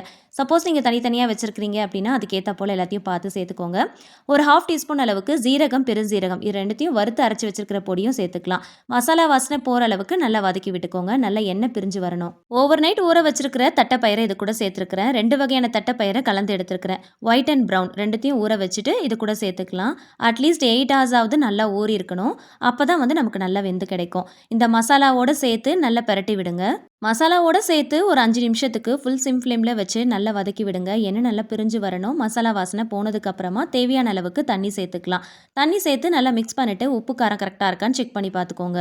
லிட் போட்டு க்ளோஸ் பண்ணி கரெக்டாக சிம் ஃப்ளேமில் வச்சு ஒரே ஒரு விசில் வச்சிங்கன்னா சரியாக இருக்கும். ரொம்ப நேரம் வச்சிட்டிங்க அப்படின்னா பருப்பு அழிஞ்சு போன மாதிரி ஆகிடும். ஊற வச்சிருக்கிற தட்டைப்பயிறு அப்படிங்கிறதுனால ஒரு விசில் வச்சிங்க அப்படின்னா கரெக்டாக வெந்து வந்துடும். ப்ரெஷர் எல்லாமே ரிலீஸ் ஆனதுக்கு அப்புறமா ஓப்பன் பண்ணிட்டு நறுக்கின கொத்தமல்லி இலைகள் தூவிட்டு நல்லா மிக்ஸ் பண்ணிட்டு சர்வ் பண்ணிக்கலாம். நான் ரைஸ் கூட சேர்த்து சர்வ் பண்ண போகிறதுனால இந்த கன்சிஸ்டன்சியில் ஆஃப் பண்ணிட்டேன். இதே நீங்கள் டிஃபன் வெரைட்டிஸ் கூட சேர்த்து சர்வ் பண்ண போகிறீங்க அப்படின்னா இன்னும் ஒரு 10 மினிட்ஸ்க்கு மீடியம் ஃப்ளேமில் வச்சு நல்லா குக் பண்ணிங்க அப்படின்னா நல்லா திக்காகி வரும். ப்ரெஷர் குக்கரில் ரைஸ் போட்டு க்ளோஸ் பண்ணி வச்சுருந்தோம் இல்லையா? கரெக்டாக ஒரு 15 மினிட்ஸ் கழிச்சு ஓப்பன் பண்ணி பார்க்கலாம். கேஸ்கெட் விசில்லாம் போட்டு க்ளோஸ் பண்ணி வச்சுருந்ததுனால அந்த ஹீட்லேயே உள்ளே பார்த்தீங்கன்னா அரிசி நல்லா ஒரு 50% நல்லா குக் ஆகியிருக்கும். கையில் எடுத்து நான் உங்களுக்கு நசுக்கி காட்டுறேன் பாருங்கள். நல்லா ரப்பர் மாதிரி இருக்கும். 50% நல்லா குக் ஆகியிருக்கும். இப்போ மீதி 50% ஓப்பன் பேனில் வச்சு நம்ம அப்படியே குக் பண்ணிக்கலாம். நல்ல ஹை ஃப்ளேமில் வச்சு கரெக்டாக ஒரு 10 மினிட்ஸ் குக் பண்ணாலே போதும். ரைஸ் நல்லா வந்து குக் ஆகிரும். மீதி இருக்கிற 50% நல்லா குக் ஆகி வந்துடும். இப்போ பாருங்கள் கரெக்டாக ஒரு 10 மினிட்ஸில் ஸ்டவ் ஆஃப் பண்ணிவிட்டு நம்ம ரைஸை வந்து வடிச்சிடலாம். ஃபஸ்ட்டு உங்களுக்கு நான் அழுத்தி காட்டும் போது ஒரு மாதிரி ரப்பர் மாதிரி இருந்துச்சு இல்லையா? 50% தான் குக் ஆகி இருந்தது. இப்போ ஒரு 10 மினிட்ஸுக்கு அகைன் வந்து ஹை ஃப்ளேமில் வச்சு குக் பண்ணியிருக்கிறதுனால கையில் எடுத்து அழுத்தி பார்க்கும் போது கரெக்டான பக்குவத்தில் வெந்து வந்திருக்கும். அவ்வளோதாங்க, ரைஸை வடிச்சிடலாம். இதை வடிக்கிறதுக்கு குக்கருடைய அதே லிட்டை போட்டு க்ளோஸ் பண்ணிடுங்க. உள்ளே வந்து கேஸ்கெட் மட்டும் போட வேண்டாம். அப்படியே வடிச்சு விட்டீங்க அப்படின்னா ஈஸியாக கஞ்சி தண்ணி எல்லாமே வடிஞ்சு வந்துடும். ஆல்ரெடி ஒயிட் ரைஸ் வடிச்சு வச்சுருந்த அந்த கஞ்சி தண்ணி பாத்திரத்திலேயே இதையும் நான் அப்படியே வடிச்சு விடுறேன். குக்கர் லிட் போட்டு க்ளோஸ் பண்ணிட்டு அப்படியே நம்ம வடிச்சு விட்டாலே ஈஸியாக வடிச்சிடலாம். இதுக்காக தனியாக வேற ஒரு தட்டெல்லாம் போடணும் அப்படிங்கிற அவசியம் இல்லை. ஒரு 10 நிமிஷம் கழிச்சு திருப்பி வச்சிங்க அப்படின்னா உள்ளே இருக்கிற கஞ்சி தண்ணி எல்லாமே நல்லா வடிஞ்சு வந்திருக்கும். கொஞ்சம் கூட கஞ்சி சிக்காம ரொம்ப ஈஸியாக வடிச்சிருக்கோம் பாருங்க. அரிசி எடுத்து பார்க்கும்போது நல்ல பொல இருக்கும், நல்ல உதிரியாக இருக்கும். கொஞ்சம் கூட ஒன்னோடு ஒன்று ஒட்டாமல் நல்லா சூப்பராக வந்திருக்கும். கேரளா கர்நாடகாலலாம் பார்த்தீங்கன்னா மட்டை அரிசி நிறையவே யூஸ் பண்ணுவாங்க. இதில் எக்கச்சக்கமான ஹெல்த் பெனிஃபிட்ஸ் இருக்குது. தேவைப்படுறவங்க கூகுள் பண்ணி பாருங்க. ஒயிட் ரைஸை மோஸ்ட்லி அவாய்ட் பண்ணிட்டு அதுக்கு பதிலாக இந்த மாதிரி மட்டை அரிசியில் சமைச்சு சாப்பிட்டு பழகுனீங்க அப்படின்னா உங்களுக்கு சாப்பிட பழகிரும். இந்த டேஸ்ட்டும் ரொம்ப நல்லா இருக்கும். அட்லீஸ்ட் வீக்லி ஒன்ஸ் ஆவது சமைச்சு சாப்பிட்டு பழகிக்கோங்க. இந்த மட்டை அரிசி சாதத்துக்கு தட்டைப்பயிறு குழம்பு ரொம்ப நல்லா இருக்கும். கண்டிப்பா ட்ரை பண்ணி பாருங்க. இன்னும் இது கூட சிக்கன், மட்டன், ஃபிஷ், பிரான் இந்த மாதிரிலாம் சர்வ் பண்ணோம் அப்படின்னா ரொம்ப நல்லா இருக்கும். கருவாட்டு குழம்பும் அல்டிமேட்டா இருக்கும். கண்டிப்பா ட்ரை பண்ணி பாருங்க. எல்லா வகையான நான்வெஜ் ரெசிபிஸும் நம்மளோட சேனல்ல இருக்கு. தேவைப்படுறவங்க செக் பண்ணி பாருங்க. நார்மலா மட்டை அரிசியை அப்படியே வேக வச்சோம் அப்படின்னா கண்டிப்பா 40 மினிட்ஸ்ல இருந்து 1 hour வரைக்கும் டைம் எடுக்கும். ஏன்னா ஒவ்வொரு பிராண்ட் ஒவ்வொரு மாதிரி இருக்கும். 5 நிமிஷம் கொதிக்க வைக்கிற தண்ணியில 15 நிமிஷம் ஊற வைக்கிறோம். 10 நிமிஷம் ஹை ஃப்ளேமில் வச்சு பாயில் பண்ணுறோம். ஸோ மேக்ஸிமம் 20 to 25 மினிட்ஸில் நம்ம சாப்பாடை வடிச்சு முடிச்சிடலாம். கண்டிப்பாக இந்த ட்ரிக்கை யூஸ் பண்ணுங்க. எந்த அளவுக்கு யூஸ்ஃபுல்லாக இருந்துச்சுன்னு மறக்காம கமெண்ட்டில் ஷேர் பண்ணுங்க. இதுக்காக ஒரு 4 சின்ன பவுல் தான் நான் எடுத்துருக்கிறேன். இதில் வந்து புட்டு மாவு வந்து நான் மிக்ஸ் பண்ணி எடுத்து வச்சிருக்கிறேன். இதை வந்து இதில் நம்ம ஃபில் பண்ண போகிறோம். எப்பயுமே நம்ம புட்டுலாம் செய்கிறோம் அப்படின்னா துணியில் வந்து வண்டு கட்டி செய்வோம். அப்படி இல்லைனா புட்டுக்கூடம் இருந்துச்சு அப்படின்னா அதில் மொத்தமாக போட்டு பண்ணுவோம். அந்த மாதிரி பண்ணாமல் இந்த மாதிரி சின்ன சின்ன பவுலாக எடுத்துக்கோங்க. அதில் ஃபஸ்ட்டு வந்து புட்டு மாவை ஃபில் பண்ணி எடுத்துக்கோங்க. எதுக்காக இப்படி பண்ணுறோம் அப்படிங்கிறத நான் உங்களுக்கு சொல்கிறேன். புட்டுக்கூடத்தில் செய்யும் போது புட்டுடைய சைஸ் வந்து பெருசாக இருக்கும். ஒரு புட்டை ஒரே ஆளாக சாப்பிட முடியாது. கண்டிப்பாக 2 பேர் டிவைட் பண்ணி சாப்பிட்ற மாதிரி இருக்கும். துணியில் வண்டு கட்டி செய்கிறோம் அப்படின்னா மொத்தமாக சேர்த்து நம்ம வண்டு கட்டி செய்வோம். ஒவ்வொருத்தர் ஒவ்வொரு டைமில் சாப்பிடக்கூடிய ஆளாக இருப்பாங்க. கொஞ்சம் கொஞ்சமாக எடுத்து நம்ம சர்வ் பண்ணிவிட்டு அதுக்கப்புறம் மிச்சத்தை வைக்கும் போது சீக்கிரமாக ஆறி போன மாதிரி ஆகிடும். ஃபஸ்ட்டு இந்த மாதிரி பவுலில் போட்டுட்டு லைட்டாக வந்து இந்த மாதிரி அழுத்தி விட்டுக்கோங்க. ரொம்ப போட்டு டம்ப் பண்ணி அழுத்தணும் அப்படிங்கிற அவசியம் இல்லை. லைட்டாக அழுத்திட்டு இட்லி பாத்திரத்தில் வச்சு ஸ்டீம் பண்ணி எடுத்துக்கோங்க. இந்த மாதிரி சின்ன சின்ன பவுலில் போட்டு நம்ம ஸ்டீம் பண்ணுறதுனால ஸ்டீம் பண்ணுற டைமும் நமக்கு கொஞ்சமாக தான் தேவைப்படும். சீக்கிரமாக ஸ்டீம் பண்ணி எடுத்துடலாம். ஒவ்வொருத்தவங்க ஒவ்வொரு டைமில் சாப்பிட்ற மாதிரி இருப்பாங்க. ஸோ தேவைப்படுறவங்களுக்கு சர்வ் பண்ணிவிட்டு மிச்சம் இருக்கிற பவுலை இட்லி பாத்திரத்துக்குள்ளே அப்படியே வச்சோம் அப்படின்னா உள்ள தண்ணி சூடாகவே இருக்கிறதுனால அந்த புட்டும் கொஞ்ச நேரத்துக்கு சூடாக தான் இருக்கும். தேவைப்படுறவங்களுக்கு மட்டும் சர்வ் பண்ணிவிட்டு மிச்சம் இருக்கிற பவுலை உள்ளேயே வச்சிட்டோம் அப்படின்னா புட்டு எப்பயுமே சூடாகவே இருக்கும். திருப்பியும் ரீஹீட் பண்ணணும் அப்படின்னு நினச்சா கூட ஸ்டவ் மட்டும் ஆன் பண்ணால் போதும். உள்ள தண்ணி இருக்கிறதுனால சீக்கிரமாக ரீஹீட் பண்ணிக்கலாம். ஸோ மொத்தமாக செய்கிறத விட இந்த மாதிரி சின்ன சின்ன பவுல் யூஸ் பண்ணி செய்யும் போது தேவைப்படுறவங்களுக்கு சர்வ் பண்ணிவிட்டு மிச்சத்தை வந்து அப்படியே வச்சு நம்ம எப்போ தேவையோ அப்போ சூடாக சாப்பிட்டுக்கலாம். தொண்டையில் அடைக்காமல் இருக்கும். அடிக்கிற குளிரில் நம்ம என்னதான் சூடாக செஞ்சு வச்சாலுமே கொஞ்சம் நேரத்தில் ஆறி போயிடுது இல்லையா? ஸோ இந்த டிப் ரொம்பவே யூஸ்ஃபுல்லாக இருக்கும். ட்ரை பண்ணி பாருங்கள். நெக்ஸ்ட் டிப் என்னன்றதை பார்க்கலாம். முட்டைகள்லாம் வாங்கிட்டு வந்து வச்சு ஒரு 1 வீக் ஆயிடுச்சு அப்படின்னாலே இந்த டிப்பை வந்து ஃபாலோ பண்ணிக்கோங்க. தண்ணியில் போட்டு செக் பண்ணி பாருங்கள். நல்லா மிதந்து வந்துச்சு அப்படின்னா முட்டைகள் நல்லா இருக்குன்னு அர்த்தம். அடியில் போய் தங்கிருச்சு அப்படின்னா முட்டை கெட்டு போயிருக்குன்னு அர்த்தம். ஸோ இந்த மாதிரி செக் பண்ணிவிட்டு அதுக்கப்புறமா நம்ம யூஸ் பண்ணலாம். அதே போல் எப்பயுமே முட்டைகளை நம்ம புதுசாக வாங்கிட்டு வரோம் அப்படின்னா ஒரு டைம் நல்லா வாஷ் பண்ணிவிட்டு சுத்தமாக தொடச்சிட்டு அதுக்கப்புறம் பாக்ஸில் போட்டு ஸ்டோர் பண்ணி வச்சுக்கலாம். முட்டை ஆம்லேட்லாம் நம்ம போடுறோம் அப்படின்னா டேரெக்டாக அப்படியே உடச்சி தான் போடுவோம் இல்லையா? ஸோ முட்டையுடைய ஓட்டில் நிறைய பாக்டீரியாஸ் இருக்கும். ஸோ அதனால் நம்ம அப்படியே யூஸ் பண்ணுறதை விட சுத்தமாக நல்லா வாஷ் பண்ணிவிட்டு தொடச்சி வச்சுக்கிட்டோம் அப்படின்னா தேவைப்படுறப்ப எடுத்து யூஸ் பண்ணிக்கலாம். நெக்ஸ்ட் டிப் என்னன்றதை பார்க்கலாம். எப்பயுமே காலிஃப்ளவர் வாங்கி நீங்கள் ஸ்டோர் பண்ணி வைக்க போகிறீங்க அப்படின்னா இந்த ஒரு சின்ன டிப்பை ஃபாலோ பண்ணிக்கோங்க. காலிஃப்ளவரே பெருசாக தான் இருக்கும். தண்டோடு சேர்த்து வாங்குகிறோம் அப்படின்னா இன்னும் ரொம்ப பெருசாக இருக்கிற மாதிரி இருக்கும். இதில் கண்ணுக்கு தெரியாத குட்டி குட்டி புழுக்கள் நிறைய இருக்கும். இது அப்படியே ஃப்ரிட்ஜில் ஸ்டோர் பண்ணவே கூடாது. இதில் இருக்கிற புழுக்கள் எல்லாமே மற்ற வெஜிடபிள்ஸ்லையும் பரவ ஆரம்பிச்சிடும். ஸோ கண்ணுக்கு தெரியாத புழுக்களாக இருக்கிறதுனால நம்மளால் கவனிக்க முடியாமல் போயிடும். அதனால் ஃபஸ்ட்டு இதில் இருக்கிற தண்டை எல்லாத்தையுமே நல்லா க்ளீன் பண்ணி எடுத்துக்கோங்க. இதில் இருக்க தண்டை ஃபுல்லாகவே நைஃப் யூஸ் பண்ணி கட் பண்ணி ரிமூவ் பண்ணிடுங்க. ஃபஸ்ட்டு அடியில் இருக்கிற அந்த தண்டை எல்லாத்தையுமே ரிமூவ் பண்ணிட்டோம் அப்படின்னா பூக்களை வந்து ரொம்ப ஈஸியாக தனித்தனியாக பிரித்து எடுத்துடலாம். ஒவ்வொரு பூக்களுக்கும் அடியில் தடிமனாக காம்பு மாதிரி இருக்கும். நைஃப் யூஸ் பண்ணி லைட்டாக கட் பண்ணிங்க அப்படின்னா தனித்தனியாக ஈஸியாக பிரித்து எடுத்துடலாம். கையிலேயே கூட இந்த பூக்களை தனித்தனியாக பிரித்து எடுக்கலாம். ஆனால் அந்த மாதிரி எடுக்கும் போது சம்டைம்ஸ் வந்து உடஞ்சி போயிடும். இந்த மாதிரி நல்ல ஃபுல்லாக வந்து கட் பண்ணி எடுக்கணும் அப்படின்னா நைஃப் யூஸ் பண்ணி கட் பண்ணும்போது ஈஸியாக கட் பண்ணி எடுத்துடலாம். எல்லாமே அழகாக தனித்தனியாக வந்துடும். இப்போ பாருங்கள், மொத்தத்தையுமே நான் கட் பண்ணி எடுத்து வச்சுருக்கிறேன். இந்த வீடியோஸ் பார்க்குறவங்களில் யாராவது பிகினர்ஸாக இருக்கீங்க இல்லைனா புதுசாக சமையல் பழகுறீங்க அப்படின்னா அவங்களுக்கு இந்த டிப் எல்லாமே ரொம்பவே யூஸ்ஃபுல்லாக இருக்கும். கண்டிப்பாக ட்ரை பண்ணி பாருங்கள். இதை க்ளீன் பண்ணிட்டு சப்போஸ் நீங்கள் ஃப்ரிட்ஜில் ஸ்டோர் பண்ணி வைக்க போகிறீங்க அப்படின்னா ஒரு 3 to 4 டைம்ஸ் கிட்ட நல்லா சுத்தமாக வாஷ் பண்ணிக்கோங்க. ஒரு ஏர்டைட் கண்டெய்னர்லையோ அப்படி இல்லைனா ஸ்டீல் டிஃபன் பாக்ஸ்லையோ போட்டு நல்லா டைட்டாக க்ளோஸ் பண்ணிட்டு ஃப்ரிட்ஜில் வச்சு ஸ்டோர் பண்ணி யூஸ் பண்ணிக்கோங்க. ஃப்ரிட்ஜில் ஸ்டோர் பண்ணும்போது மறக்காமல் நல்லா சுத்தமாக வாஷ் பண்ணிட்டு ஸ்டோர் பண்ணி வைங்க. அதில் குட்டி குட்டி புழுக்கள் நிறைய இருக்கும். வாஷ் பண்ணாமல் ஸ்டோர் பண்ணாதீங்க. நெக்ஸ்ட் டிப் என்னன்னு பார்க்கலாம். காலிஃப்ளவர் யூஸ் பண்ணி நீங்கள் 65 போடுறீங்க அப்படின்னா டேரெக்டாக மசாலா போட்டு மிக்ஸ் பண்ணிட்டு ஃப்ரை பண்ணாமல் இந்த ஒரு சின்ன டிப்பை ஃபாலோ பண்ணிக்கோங்க. ரொம்பவே யூஸ்ஃபுல்லாக இருக்கும். நல்ல தண்ணி ஊற்றி மஞ்சள் பொடி, கல் உப்பு சேர்த்து நல்லா பாயில் பண்ணிக்கோங்க. ஒரு 5 to 10 மினிட்ஸ் பாயில் பண்ணால் போதும். நல்லா சாஃப்டாக மாறிடும். அதுக்கப்புறமா ஃபில்டர் பண்ணிவிட்டு நம்ம 65 போட்டோம் அப்படின்னா ரொம்ப நல்லாயிருக்கும். இந்த மாதிரி செய்கிறதுனால இன்னொரு ப்ளஸ்ஸும் இருக்குது. இதில் குட்டி குட்டி புழுக்கள் இருந்தாலும் செத்து போயிடும். ஸோ அதனால் இந்த மாதிரி பாயில் பண்ணிவிட்டு அதுக்கப்புறமா நீங்கள் யூஸ் பண்ணிக்கோங்க. அதே போல் நீங்கள் வடிகட்டும் போது பாத்திரத்தில் வடிகட்டியை வச்சுட்டு இதை அப்படியே போட்டு வடிகட்டாமல் இந்த மாதிரி ஒரு சின்ன ட்ரிக்கை யூஸ் பண்ணிக்கோங்க. பூரி கரண்டி கண்டிப்பாக எல்லார் வீட்லேயுமே இருக்கும். அப்படி இல்லைன்னா ஜல்லிக்கரண்டி இருந்தால் கூட நீங்கள் யூஸ் பண்ணிக்கோங்க. இந்த மாதிரி தண்ணிக்குள்ளே விட்டு இந்த பூக்களை மட்டும் வடிகட்டினா போல் தனியாக எடுத்துக்கோங்க. மொத்தமாக அப்படியே வடிகட்டியில் போட்டு வடிகட்டும் போது அதில் புழுக்கள் செத்துருந்தா கூட அந்த பூக்கள்லேயே அப்படியே ஒட்டி இருக்கும். வெறும் தண்ணி மட்டும்தான் ஃபில்டர் ஆகி வரா மாதிரி இருக்கும். ஸோ அதனால் இந்த மாதிரி தெளிஞ்சா போல் இந்த மாதிரி மேலால் எடுத்தீங்க அப்படின்னா புழுக்கள் எல்லாமே செத்து போயிருந்தா கூட அந்த தண்ணியில் அடியில் தங்கி இருக்கும். இந்த பூக்களோட ஒட்டி இருக்காது. எப்பயுமே இந்த மாதிரி லைட்டாக பாயில் பண்ணிட்டு செய்கிறதுனால நல்ல சாஃப்டாகவும் இருக்கும். ஏதாவது நம்ம கிரேவி செய்கிறோம் இல்லைனா 65 பண்ணுறோம், எது பண்ணாலுமே இந்த மாதிரி ஒரு 5 to 10 மினிட்ஸுக்கு நல்லா பாயில் பண்ணிங்க அப்படின்னா சாஃப்டாக மாறிடும். அதே போல் காலிஃப்ளவரில் வந்து ஒரு பச்சை வாசனை வரும். ஸோ அது வராமல் இருக்கும். ஸோ டேஸ்டியாக இருக்கும். இந்த வடிகட்டின தண்ணியை நம்ம இன்னொரு விஷயத்துக்காக யூஸ் பண்ணிக்கலாம். சிங்கில் ஏதாவது அடைப்பு இருந்துச்சு அப்படின்னா இந்த மாதிரி சுடுதண்ணியில் கொஞ்சமாக மஞ்சப்பொடி சேர்த்து கலந்து நல்லா ஃபோர்ஸாக ஊற்றும் போது அந்த அடைப்புகள் எல்லாமே போயிடும். சிங்கில் கெட்ட வாடையும் வராது. ஸோ இந்த மாதிரி நம்ம ஏதாவது வேக வைக்கும் போது இந்த தண்ணி சூடாக இருக்கும் இல்லையா, இது அப்படியே வந்து ஃபோர்ஸாக ஊற்றி விட்டுடலாம். ஸோ இந்த மாதிரி ஊற்றும் போது உள்ளே வந்து கெட்ட வாடைகள் வராமல் இருக்கும். அடைப்புகள் இருந்தால் கூட சரியாயிரும். இதுக்கப்புறம் காலிஃப்ளவர் வாங்கினீங்க அப்படின்னா இந்த மாதிரி ஒரு தடவை பாயில் பண்ணிவிட்டு செஞ்சு பாருங்கள். பாயில் பண்ணாமல் ஒரு தடவை செஞ்சு பாருங்கள். டேஸ்ட்டில் உங்களுக்கே நல்ல ஒரு டிஃப்ரென்ஸ் தெரியும். இதுக்கு தேவையான மசாலா பொருட்கள் எல்லாமே சேர்த்துக்கலாம். மஞ்சள் தூள், மிளகாய் தூள், தனியாத்தூள், ஜீரகத்தூள், பெப்பர், கரம் மசாலா, உப்பு, இஞ்சி பூண்டு பேஸ்ட்டு, ஆயில், கூடவே கருவேப்பிலை, கார்ன்ஃப்ளவர், கடலை மாவு எல்லாமே சேர்த்து நல்லா மிக்ஸ் பண்ணிவிட்டு ஃப்ரை பண்ணி பாருங்கள். டேஸ்ட் ரொம்ப சூப்பராக இருக்கும். கண்டிப்பாக ட்ரை பண்ணி பாருங்கள். நெக்ஸ்ட் டே பண்ணுறது பார்க்கலாம். எப்பயுமே இட்லி தோசைக்கு மாவு அரைக்கிறீங்கன்னா வெறும் அரிசி உளுந்துன்னு மட்டும் சேர்த்து மாவு அரைச்சி வைக்காமல் இந்த மாதிரி கொஞ்சமாக முளைக்கட்டின ராகி, மாப்பிள சம்பா அரிசி, கருப்பு கவுனி இந்த மாதிரி சேர்த்து மாவு அரைச்சி வச்சுக்கோங்க. ரொம்ப ஹெல்த்தியாக இருக்கும். சாதாரணமாக மற்ற முளைக்கட்டின பயிர்கள்லாம் சேர்த்து நம்ம மாவு அரைக்கும் போது இந்த மாதிரி வாஷ் பண்ணிவிட்டு கையிலே வடிகட்டிக்கலாம்.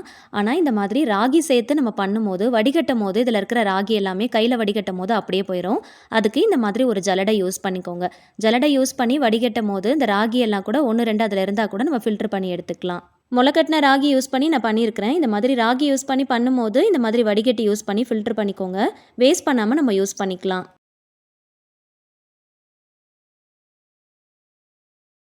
கையில் வடிகட்டினோம் அப்படின்னா இந்த ராகி எல்லாமே வேஸ்ட் ஆயிரும். ஃபில்டர் பண்ணி எடுக்கும் போது வடிகட்டியில் அப்படியே தங்கிரும். நம்ம யூஸ் பண்ணிக்கலாம். மிக்ஸி யூஸ் பண்ணி மாவு அரைக்கிறோம் அப்படின்னா மாவு வந்து கடைசியில் ஃபுல்லாக வந்து கைவிட்டு வலிக்கும் போது உள்ள பிளேடு வந்து ஷார்ப்பாக இருந்துச்சு அப்படின்னா கையில் வந்து பட்டுரும். அதுக்காக இந்த ஒரு சின்ன ட்ரிக்கை யூஸ் பண்ணிக்கோங்க. முடிஞ்ச அளவுக்கு மாவு வலிச்சுக்கோங்க. இப்போ கொஞ்சமாக தண்ணி விட்டு நல்ல பல்ஸ் மோடில் அடித்து எடுத்துக்கோங்க. இந்த மாதிரி அடிக்கிறதுனால கொஞ்சம் கூட அந்த மாவு உள்ளே தங்கவே தங்காது. பிளேடுக்குள்ளே கை விட்டு நம்ம வாஷ் பண்ணணும் எடுக்கணும் அப்படிங்கிற அவசியம் இருக்காது. இப்போ மூடிலையும் பாருங்கள் நல்லா வந்து க்ளீனாக வந்துருச்சு. இப்போ இந்த தண்ணியை வந்து மாவில் சேர்த்து நல்லா மிக்ஸ் பண்ணிக்கலாம். எப்பயுமே கிரைண்டர்லேயோ இல்லை மிக்சிலையோ நீங்கள் மாவாட்டுறீங்க அப்படின்னா அதில் கொஞ்சமாக தண்ணி விட்டு நல்லா அலசிட்டு சேர்த்துக்கோங்க. மாவு சீக்கிரமாக புளிச்சு வந்துடும். இப்போ பாருங்கள் மிக்சியில் கொஞ்சம் கூட மாவு இல்லவே இல்லை. நமக்கு வாஷ் பண்ணுறதும் ரொம்ப ஈஸியாக இருக்கும். அதே போல் இப்போ பனி டைமாக இருக்கிறதுனால மாவு நமக்கு சீக்கிரமாக புளிச்சு வர மாட்டேங்குது. ஸோ அதுக்கு இந்த ஒரு சின்ன டிப்பை ஃபாலோ பண்ணிக்கோங்க. நல்லா எப்பயுமே மாவு அரைச்சதுக்கப்புறம் கை விட்டு நல்லா அடித்து எந்த அளவுக்கு நல்லா மிக்ஸ் பண்ண முடியுமோ ஒரு 5 to 10 மினிட்ஸுக்கு நல்லா வந்து மிக்ஸ் பண்ணிக்கோங்க. எப்பயுமே கரண்டி வச்சு மிக்ஸ் பண்ணுறதை விட கை வச்சு நல்லா அடித்து மிக்ஸ் பண்ணும்போது நம்முடைய கை சூடுக்கு சீக்கிரமாக புளிச்சு வரும். நெக்ஸ்ட் இப்போ என்னன்றதை பார்க்கலாம். மாவு சீக்கிரமாக புளிக்கிறதுக்காக முக்கியமான ஒரு பொருள் இதில் ஆட் பண்ண போகிறோம். 1 டீஸ்பூன் அளவுக்கு சுகர் ஆட் பண்ணிக்கலாம். சுகர் சேர்த்து நம்ம மிக்ஸ் பண்ணும்போது மாவு சீக்கிரமாக புளிச்சு வந்துடும். இப்போ பனிக்காலமாக இருக்கிறதுனால அடிக்கிற குளிருக்கு சீக்கிரமாக மாவு புளிக்க மாட்டேங்குது இல்லையா. ஸோ 1 டீஸ்பூன் அளவுக்கு சுகர் சேர்த்து நல்லா மிக்ஸ் பண்ணிக்கோங்க. சீக்கிரமாக மாவு புளிச்சிரும். சுகர் சேர்க்கறதுனால நம்ம செய்யக்கூடிய இட்லியோ தோசையோ இனிப்பாக இருக்குமா அப்படின்னு கேட்டிங்கன்னா கண்டிப்பாக இருக்கவே இருக்காது. டேஸ்ட்டில் எந்த விதமான டிஃப்ரென்ஸோ தெரியாது. கண்டிப்பாக ட்ரை பண்ணி பாருங்கள். அதே போல் எப்பயுமே இட்லி தோசைக்கு மாவு அரைச்சி மிக்ஸ் பண்ணும்போது உப்பு மட்டும் சேர்த்துக்காதீங்க. ஏன்னா ஏதாவது ரெசிபி பண்ணணும் அப்படின்னா உப்பு கூடிருச்சுன்னா சரியாக வராது. தேவைப்படும் போது மிக்ஸ் பண்ணிக்கலாம். நெக்ஸ்ட் இப்போ பண்ணுறதை பார்க்கலாம். மாவு சீக்கிரமாக புளிக்கிறதுக்காக இன்னொரு டிப் ஷேர் பண்ணியிருக்கிறேன். ஹாட் பாக்ஸ் எடுத்துக்கோங்க. அந்த ஹாட் பாக்ஸுக்கு நடுவில் ஒரு கிளாஸ் வச்சுட்டு அதில் நல்ல கொதிக்கிற தண்ணியை ஊற்றிக்கோங்க. அதே போல் ஹாட் பாக்ஸுக்குள்ளே வைக்கிற அந்த கிளாஸும் சின்ன சைஸில் இருக்கிற மாதிரி பார்த்துக்கோங்க. அப்போ தான் வந்து ஹாட் பாக்ஸை மூடும் போது கரெக்டாக டைட்டாக மூட முடியும். இப்போது நம்ம மிக்ஸ் பண்ணி வச்சுருக்கிற மாவை உள்ளே ஊற்றிடலாம். கிளாஸில் ஊற்றிருக்கிற தண்ணி நல்லா கொதிக்கிற தண்ணியாக பார்த்து ஊற்றிக்கோங்க. அப்போ தான் வந்து மாவு சீக்கிரமாக புளிச்சு வரும்.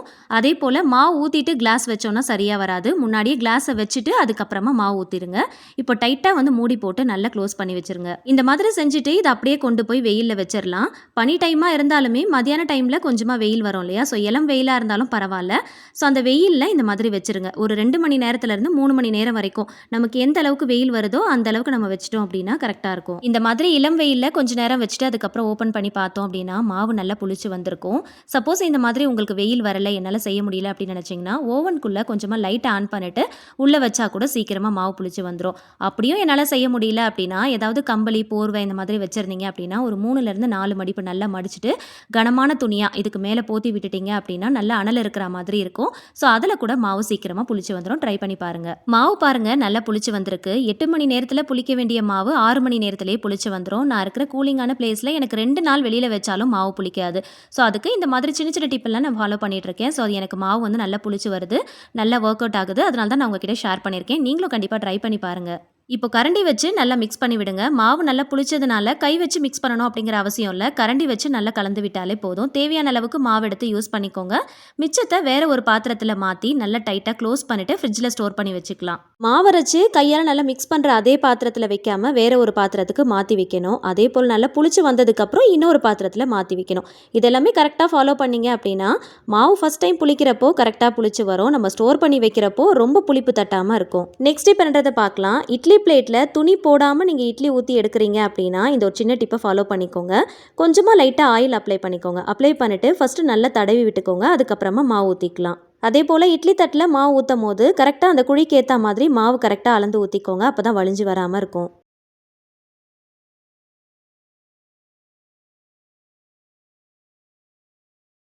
அடித்தட்டில் இருக்கிற இட்லி குழஞ்சு போகாமல் இருக்கணும். அதே சமயத்தில் மேலே வைக்கிற தட்டில் அடித்தட்டில் இருக்கிற இட்லி ஒட்டாமல் இருக்கணும்னா இந்த ஒரு சின்ன டிப்பை ஃபாலோ பண்ணிக்கோங்க. உள்ளே நல்லா தண்ணி கொதிச்சதுக்கப்புறம் அடித்தட்டு இட்லியை மட்டும் ஃபஸ்ட்டு வச்சுக்கோங்க. வச்சு மூடி போட்டு ஒரு 5 நிமிஷத்துக்கு வேக வச்சுருங்க. இந்த மாதிரி 5 நிமிஷம் வேக வச்சதுக்கப்புறமா மேல் தட்டை நம்ம வச்சோம் அப்படின்னா அடியில் இருக்கிற அந்த இட்லி கொஞ்சம் வெந்து இருக்கிறதுனால மேலே இருக்கிற தட்டில் ஒட்டாமல் இருக்கும். உடனே 2 தட்டையும் மேலே மேலே வச்சிடாம இந்த மாதிரி அடித்தட்டு 5 நிமிஷம் வேக வச்சுட்டு மேலே வச்சிங்க அப்படின்னா அடித்தட்டில் இருக்கிற இட்லி குழையாமல் இருக்கும். மேலே இருக்கிற தட்டில் ஒட்டாமல் இருக்கும். கண்டிப்பாக இந்த ஒரு சின்ன ட்ரிக்கை யூஸ் பண்ணி பாருங்கள். இப்போ உங்களுக்கு எடுத்து காட்டுறேன் பாருங்கள். இது மேல் தட்டு இட்லி. இதே போல் கீழ்த்தட்டில் இருக்கிற இட்லியும் கொஞ்சம் கூட குழையாமல் மேல் தட்டில் ஒட்டாமல் நல்லா வந்திருக்கு பாருங்கள். இட்லி பிளேட்டில் இட்லி ஒட்டாமல் எப்படி எடுக்கலாம் அப்படிங்கிறத பார்க்கலாம். இந்த மாதிரி நல்லா ஃப்ளாட்டாக இருக்கிற மாதிரி ஒரு ஸ்பூன் யூஸ் பண்ணிக்கோங்க. கொஞ்சமாக தண்ணியில் நனைச்சிட்டு இந்த மாதிரி எடுத்தீங்க அப்படின்னா ரொம்ப ஈஸியாக எடுத்துடலாம். ஆல்ரெடி வந்து இட்லி பிளேட்டில் கொஞ்சமாக ஆயில் அப்ளை பண்ணிட்டு தான் நம்ம மாவு ஊற்றணும் இல்லையா? ஸோ அந்த மாதிரி ஆயில் அப்ளை பண்ணிவிட்டு மாவு ஊற்றும் போது எடுக்கிறதுக்கு ஈஸியாக இருக்கும், ஒட்டாமல் வரும். அகெயின் இதே பிளேட்டில் மறுபடியும் மாவு ஊற்றி நீங்கள் வேக வைக்க போகிறீங்க அப்படின்னா மறுபடியும் கொஞ்சமாக ஆயில் அப்ளை பண்ணிக்கோங்க. கருணக்கிழங்க தோல் சீவி கட் பண்ணும்போது கையில் ஒரு விதமான நமைச்சல் ஏற்படும். அதுக்கு கையில் கொஞ்சமாக தேங்காய் எண்ணெய் அப்ளை பண்ணிக்கோங்க. கிழங்க ஃபஸ்ட்டு தண்ணியில் நல்லா ஊற வச்சுட்டு அதுக்கப்புறமா தோல் சீவிட்டு நல்லா இந்த மாதிரி நீல வாக்கில் கட் பண்ணி எடுத்துக்கோங்க.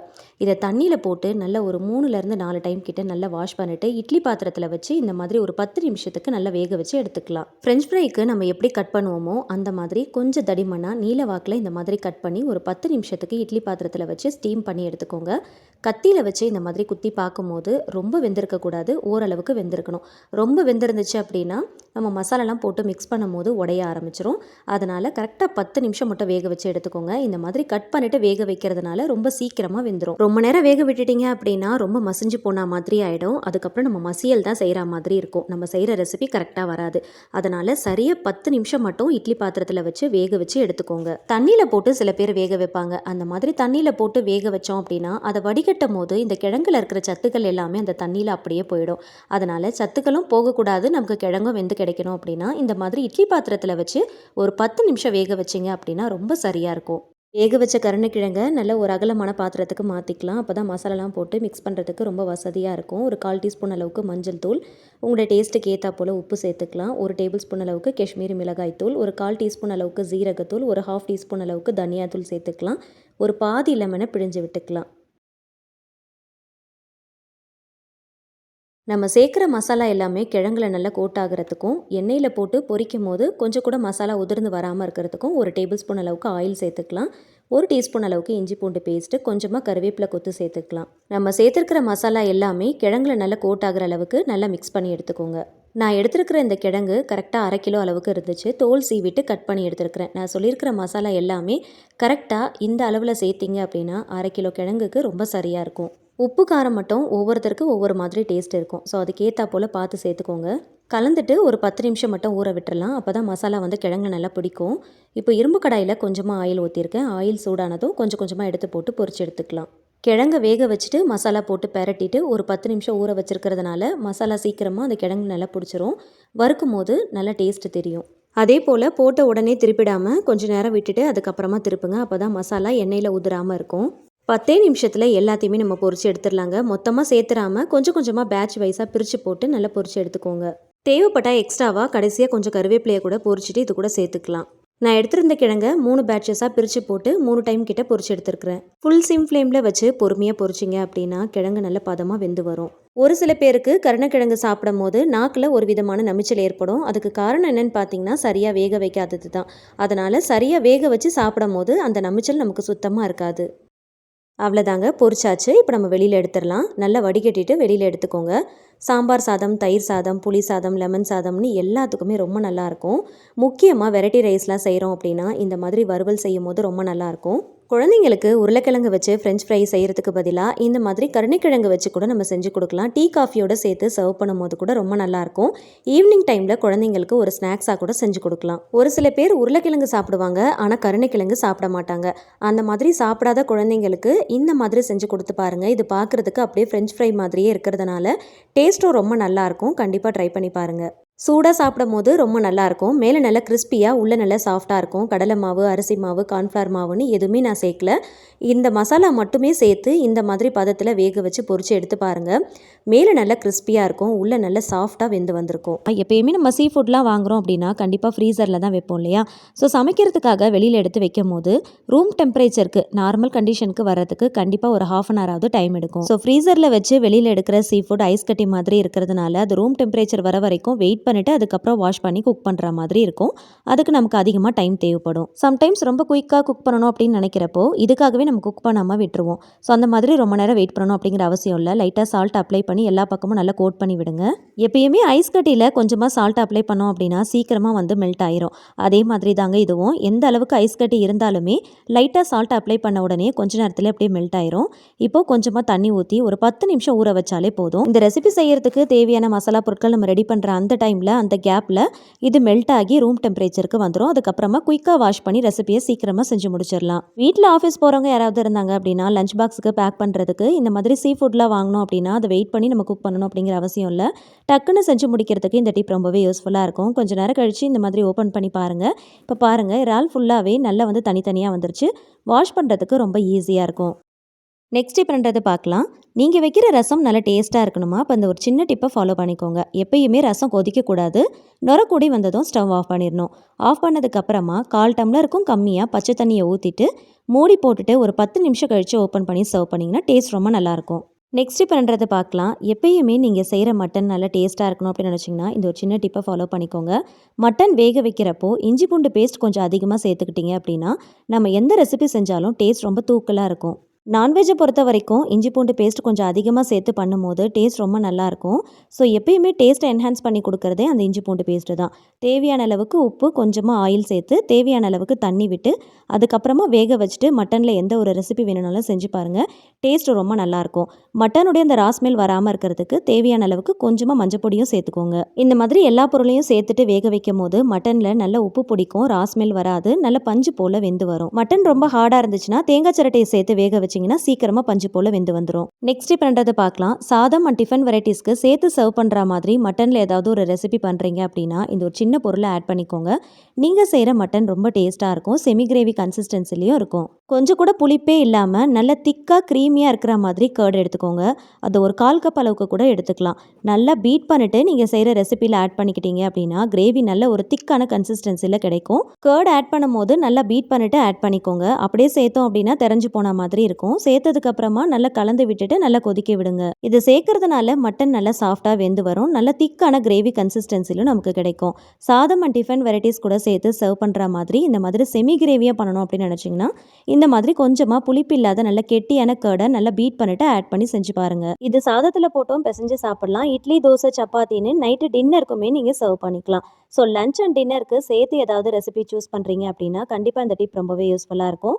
ஃபைனலாக கொஞ்சமாக கொத்தமல்லி இலைகள் தூவிட்டு சர்வ் பண்ணிக்கோங்க. டேஸ்ட் ரொம்ப நல்லாயிருக்கும். ட்ரை பண்ணி பாருங்கள். நெக்ஸ்ட் பண்ணுறது பார்க்கலாம். எப்பயுமே அரிசி பருப்பை உடனே குக் பண்ணிடாமல் நல்லா ஊற வச்சுட்டு செஞ்சீங்க அப்படின்னா சீக்கிரமாக குக் பண்ணி முடிச்சிடலாம். அரிசி நல்லா உதிரி உதிரியாக நல்ல பொல பொலன்னு வரும். அதே போல் பருப்பையும் ஊற வச்சுட்டு செய்கிறப்போ சீக்கிரமாக மலர்ந்து வெந்து வரும். 4-5 விசில் வைக்கிற இடத்துல 2 விசில் வச்சோம் அப்படின்னா கரெக்டாக இருக்கும். சாம்பாருக்கு தேவையான பருப்பு, வெங்காயம், தக்காளி, பச்சை மிளகாய், கருவேப்பிலை எல்லாமே சேர்த்துருக்கிறேன். இது கூடவே ஒரு 1/4 டீஸ்பூன் அளவுக்கு வெந்தயம், 1/4 டீஸ்பூன் அளவுக்கு ஜீரகம் சேர்த்து வேக வச்சு பாருங்கள். நீங்கள் வைக்கிற சாம்பார் நல்ல டேஸ்ட்டாக இருக்கும். அதே போல் சாம்பாருக்கு பருப்பு வேக வைக்கிறப்போ சாம்பார் பொடியையும் சேர்த்து வேக வச்சிட்டோம் அப்படின்னா இன்னும் சாம்பார் நல்லா டேஸ்ட்டாக இருக்கும். ப்ரெஷர் குக்கரில் எந்த ஒரு பொருளை வேக வச்சாலும் கொஞ்சமாக ஆயில் ஆட் பண்ணிக்கிட்டீங்க அப்படின்னா பொங்கி வழியாமல் இருக்கும். பருப்பை ஊற வச்சு வேக வைக்கிறதுனால சீக்கிரமாக மசிஞ்சிரும். நெக்ஸ்ட் பண்ணுறதை பார்க்கலாம். இஞ்சி பூண்டு இடிக்கிறதுக்கு இடிகள் எங்கேயாவது மறந்து வச்சிட்டோம் அப்படின்னா இந்த மாதிரி நல்ல ஒரு அகலமான டம்ளர் யூஸ் பண்ணி இடிச்சிங்க அப்படின்னா சீக்கிரமாக இடித்து எடுத்துடலாம். அவசரமான டைமில் இந்த டிப் ரொம்பவே யூஸ்ஃபுல்லாக இருக்கும். ட்ரை பண்ணிக்கோங்க. நெக்ஸ்ட் பண்ணுறது பார்க்கலாம். முருங்கைக்காயை கட் பண்ணும்போது ஒரு பீஸையும் கட் பண்ணிவிட்டு அதில் இருக்கிற ஸ்கின்னை நம்ம உரிச்சு எடுப்போம். அந்த மாதிரி ஒன்று ஒன்றா செய்கிறப்போ கொஞ்சம் டைம் தேவைப்படும். அந்த மாதிரி இல்லாமல் குயிக்காக கட் பண்ணுறதுக்கு இந்த ஒரு சின்ன டிப்பை ஃபாலோ பண்ணிக்கோங்க. ஒரு முருங்கைக்காய் எடுக்கிறீங்க அப்படின்னா உங்களுக்கு எந்த சைஸ் வேணுமோ அதில் இந்த மாதிரி சின்ன சின்னதாக கட் கொடுத்துருங்க. ஃபுல்லாக கட் பண்ணாமல் லைட்டாக கட் மட்டும் கொடுத்துருங்க. அதுக்கப்புறமா டக்கு டக்குன்னு இந்த மாதிரி எடுத்தீங்க அப்படின்னா சீக்கிரமாக ஸ்கின்னை பீல் பண்ணிடலாம். சீக்கிரமாக காயையும் கட் பண்ணிடலாம். நிறைய பேருக்கு சமைக்கிறீங்க, பல்கான குவான்டிட்டியில் கட் பண்ணுறீங்க, ஒர்க்கிங் விமென்ஸாக இருக்கீங்க, ஆஃபீஸ் போகிறதுக்கு டைம் ஆகுது அப்படின்னா அந்த மாதிரி டைமில் இந்த டிப்ஸ் எல்லாமே ரொம்பவே யூஸ்ஃபுல்லாக இருக்கும். நெக்ஸ்ட் இப்போ என்னன்றதை பார்க்கலாம். கத்திரிக்காயை கட் பண்ணும்போது அது கருத்து போகாமல் இருக்கிறதுக்காக நம்ம என்னென்னமோ பண்ணுவோம். ஆனால் அந்த மாதிரி இல்லாமல் இந்த ஒரு சின்ன டிப்பை ஃபாலோ பண்ணிக்கோங்க. எந்த ரெசிபி செஞ்சாலும் ஃபஸ்ட்டு வெங்காயம், தக்காளி இதெல்லாம் நம்ம வதக்குவோம். அது வதங்குறதுக்கு கொஞ்சம் டைம் தேவைப்படும். ஸோ அந்த கேப்பில் நீங்கள் கத்திரிக்காயை கட் பண்ணிவிட்டு உடனே வாஷ் பண்ணி செஞ்சீங்க அப்படின்னா அதை தண்ணியில் போடணும், அது கருக்காமல் பாதுகாக்கணும், அந்த மாதிரி அவசியமே இருக்காது. ஸோ வெங்காயம், தக்காளி வதங்குற கேப்பில் டக்குன்னு இந்த மாதிரி கத்திரிக்காயை கட் பண்ணிவிட்டு வாஷ் பண்ணிவிட்டு உடனே போட்டு செஞ்சீங்க அப்படின்னா கருத்து போகாமல் இருக்கும். நமக்கு டைமும் குயிக்காக முடிஞ்ச மாதிரி இருக்கும். எப்பயுமே எந்த ஒரு ரெசிபி செஞ்சாலும் வெஜிடபிள்ஸ் எல்லாமே கட் பண்ணிவிட்டு அதுக்கப்புறமா ரெசிபியை ஸ்டார்ட் பண்ணோம் அப்படின்னா டைம் அதிகமாக தேவைப்படும். ஸோ வதக்குற டைம்லேயே சைடில் கட் பண்ணோம் அப்படின்னா சீக்கிரமாக நம்முடைய சமையலை செஞ்சு முடிச்சிடலாம். நெக்ஸ்ட் பண்ணுறதை பார்க்கலாம். எப்போ சாம்பார் வச்சாலும் ருசியாக மனமாக இருக்கணும்னு நினச்சிங்கன்னா 1 டேபிள் ஸ்பூன் கீயை கடைசியாக ஸ்டவ் ஆஃப் பண்ணுறதுக்கு முன்னாடி போட்டுட்டு உடனே லிட் போட்டு க்ளோஸ் பண்ணிங்கன்னா டேஸ்ட்டாக இருக்கும். சாம்பாரை ஓப்பன் பண்ணும் போதே நல்ல மனமாக இருக்கும். கடைசியாக கொஞ்சமாக நறுக்கின கொத்தமல்லி இலைகள் சேர்த்து நல்லா மிக்ஸ் பண்ணிவிட்டு சர்வ் பண்ணிக்கோங்க.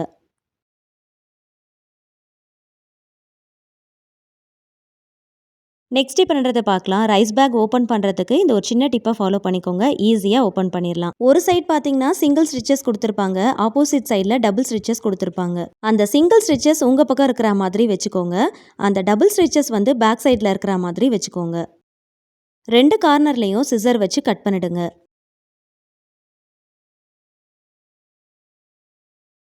கட் பண்ணிட்டு இந்த மாதிரி சைடில் ஓப்பன் பண்ணிவிட்டு ஒரே ஒரு ஸ்டிச்சஸ் மட்டும் எடுத்து விட்டுட்டு அதுக்கப்புறம் எடுத்தீங்க அப்படின்னா ரொம்ப ஈஸியாக எடுக்க வரும். வீடியோ பார்க்கும் போதே உங்களுக்கு புரியும். இந்த மாதிரி எடுத்துட்டு உருவுனீங்க அப்படின்னா ரொம்ப ஈஸியாக த்ரெட்டை உருவி எடுத்துடலாம். இந்த சைடில் இருக்கிற த்ரெட்டை உருவி எடுத்ததும் ஆப்போசிட் சைடில் இருக்கிற த்ரெட்டும் ரொம்ப ஈஸியாக எடுக்க வரும். இந்த மாதிரி எடுத்தாலே டக்குன்னு எடுத்துடலாம். ரைஸ் பேக்கை கட் பண்ணாமல் கிழிக்காமல் எடுக்கிறதுக்கு இந்த சின்ன டிப்பை ஃபாலோ பண்ணிக்கோங்க. ஏன்னா ரைஸ் பேக்கை வச்சு நம்ம நிறைய விஷயம் பண்ணலாம். ஸோ ரீயூஸ் ஐடியாஸ் நிறைய இருக்குது. அப்கமிங் வீடியோஸில் ஷேர் பண்ணுறேன்.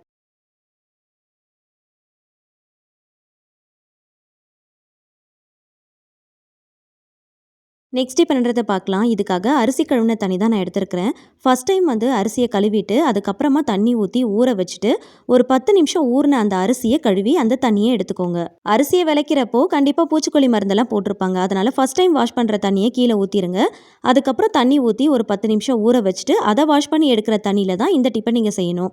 இதில் 1 டீஸ்பூன் அளவுக்கு மஞ்சள் பொடி சேர்த்துக்கலாம். 1 டீஸ்பூன் அளவுக்கு மட்டும் சேர்த்தா போதும். சேர்த்துட்டு நல்லா மிக்ஸ் பண்ணிக்கோங்க. இது எதுக்காக பண்ணுறோம் அப்படின்னு பார்த்தீங்கன்னா நம்ம ப்ரான்லாம் வாஷ் பண்ணும்போது அதுலேருந்து ஒரு ரா ஸ்மெல் வரும். அதனாலேயே நிறைய பேர் சாப்பிட மாட்டாங்க. நமக்கே தெரியாமல் நம்ம வாங்குற ப்ரானில் ஷாப்ஸில் ஏதாவது ப்ரிசர்வேட்டிவ்ஸ் போட்டு ஸ்டோர் பண்ணி வச்சுருந்தாங்க அப்படின்னா அது நம்மளுடைய உடம்புக்கு ரொம்பவே கெடுதி.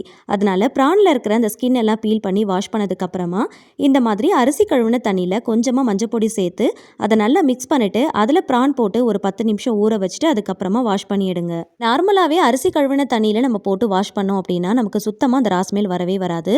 மஞ்சள் பொடி எதுக்காக சேர்க்குறோன்னு பார்த்தீங்கன்னா அது ஒரு நல்ல கிருமி நாசினி அப்படிங்கிறதுக்காக சுத்தமாக வாஷ் பண்ணுறதுக்கு அதையும் சேர்த்து நம்ம ஆட் பண்ணியிருக்கிறோம். ப்ரானுடைய ரா ஸ்மெல் நமக்கு சுத்தமாக வராது. சாப்பிடாதவங்க கூட விரும்பி சாப்பிடுவாங்க. டேஸ்ட்டும் ரொம்ப நல்லாயிருக்கும். கண்டிப்பாக ட்ரை பண்ணி பாருங்கள். சப்போஸ் இதை நீங்கள் ஃப்ரீஸ் பண்ணி யூஸ் பண்ணுறீங்க அப்படின்னா இந்த மாதிரி நல்லா வாஷ் பண்ணதுக்கப்புறம் நல்ல தண்ணி ஊற்றி அகைன் ஒரு டைம் வாஷ் பண்ணிட்டு அப்புறமா ஏர்டைட் கண்டெய்னரில் போட்டு ஸ்டோர் பண்ணி யூஸ் பண்ணிக்கலாம். ஸோ இந்த வீடியோவில் நான் ஷேர் பண்ணியிருக்கிற எல்லா டிப்ஸுமே குக்கிங்கை ரொம்ப ஷார்ட் அண்ட் ஸ்வீட்டாக டேஸ்டியாக முடிக்கிறதுக்கு எல்லாருக்குமே கண்டிப்பாக ரொம்பவே யூஸ்ஃபுல்லாக இருக்கும். ட்ரை பண்ணுங்கள். உங்களுடைய குக்கிங் டைமை சேவ் பண்ணி ரிலாக்ஸாக குக் பண்ணுறதுக்கு இந்த டிப்ஸ் எல்லாமே ரொம்பவே யூஸ்ஃபுல்லாக இருக்கும். இந்த time saving kitchen tips video உங்களுக்கு பிடிச்சிருந்துச்சுன்னா மறக்காம வீடியோக்கு ஒரு லைக் கொடுங்க. ஃப்ரெண்ட்ஸ் அண்ட் ஃபேமிலிஸ் கூட ஷேர் பண்ணிக்கோங்க. இந்த மாதிரி யூஸ்ஃபுல்லான இன்ட்ரெஸ்டிங்கான அப்கமிங் வீடியோஸை மிஸ் பண்ணாமல் பார்க்க என்னுடைய சேனலை மறக்காம சப்ஸ்கிரைப் பண்ணிட்டு தொடர்ந்து சப்போர்ட் பண்ணுங்க. Thank you so much. கீப் வாட்சிங்.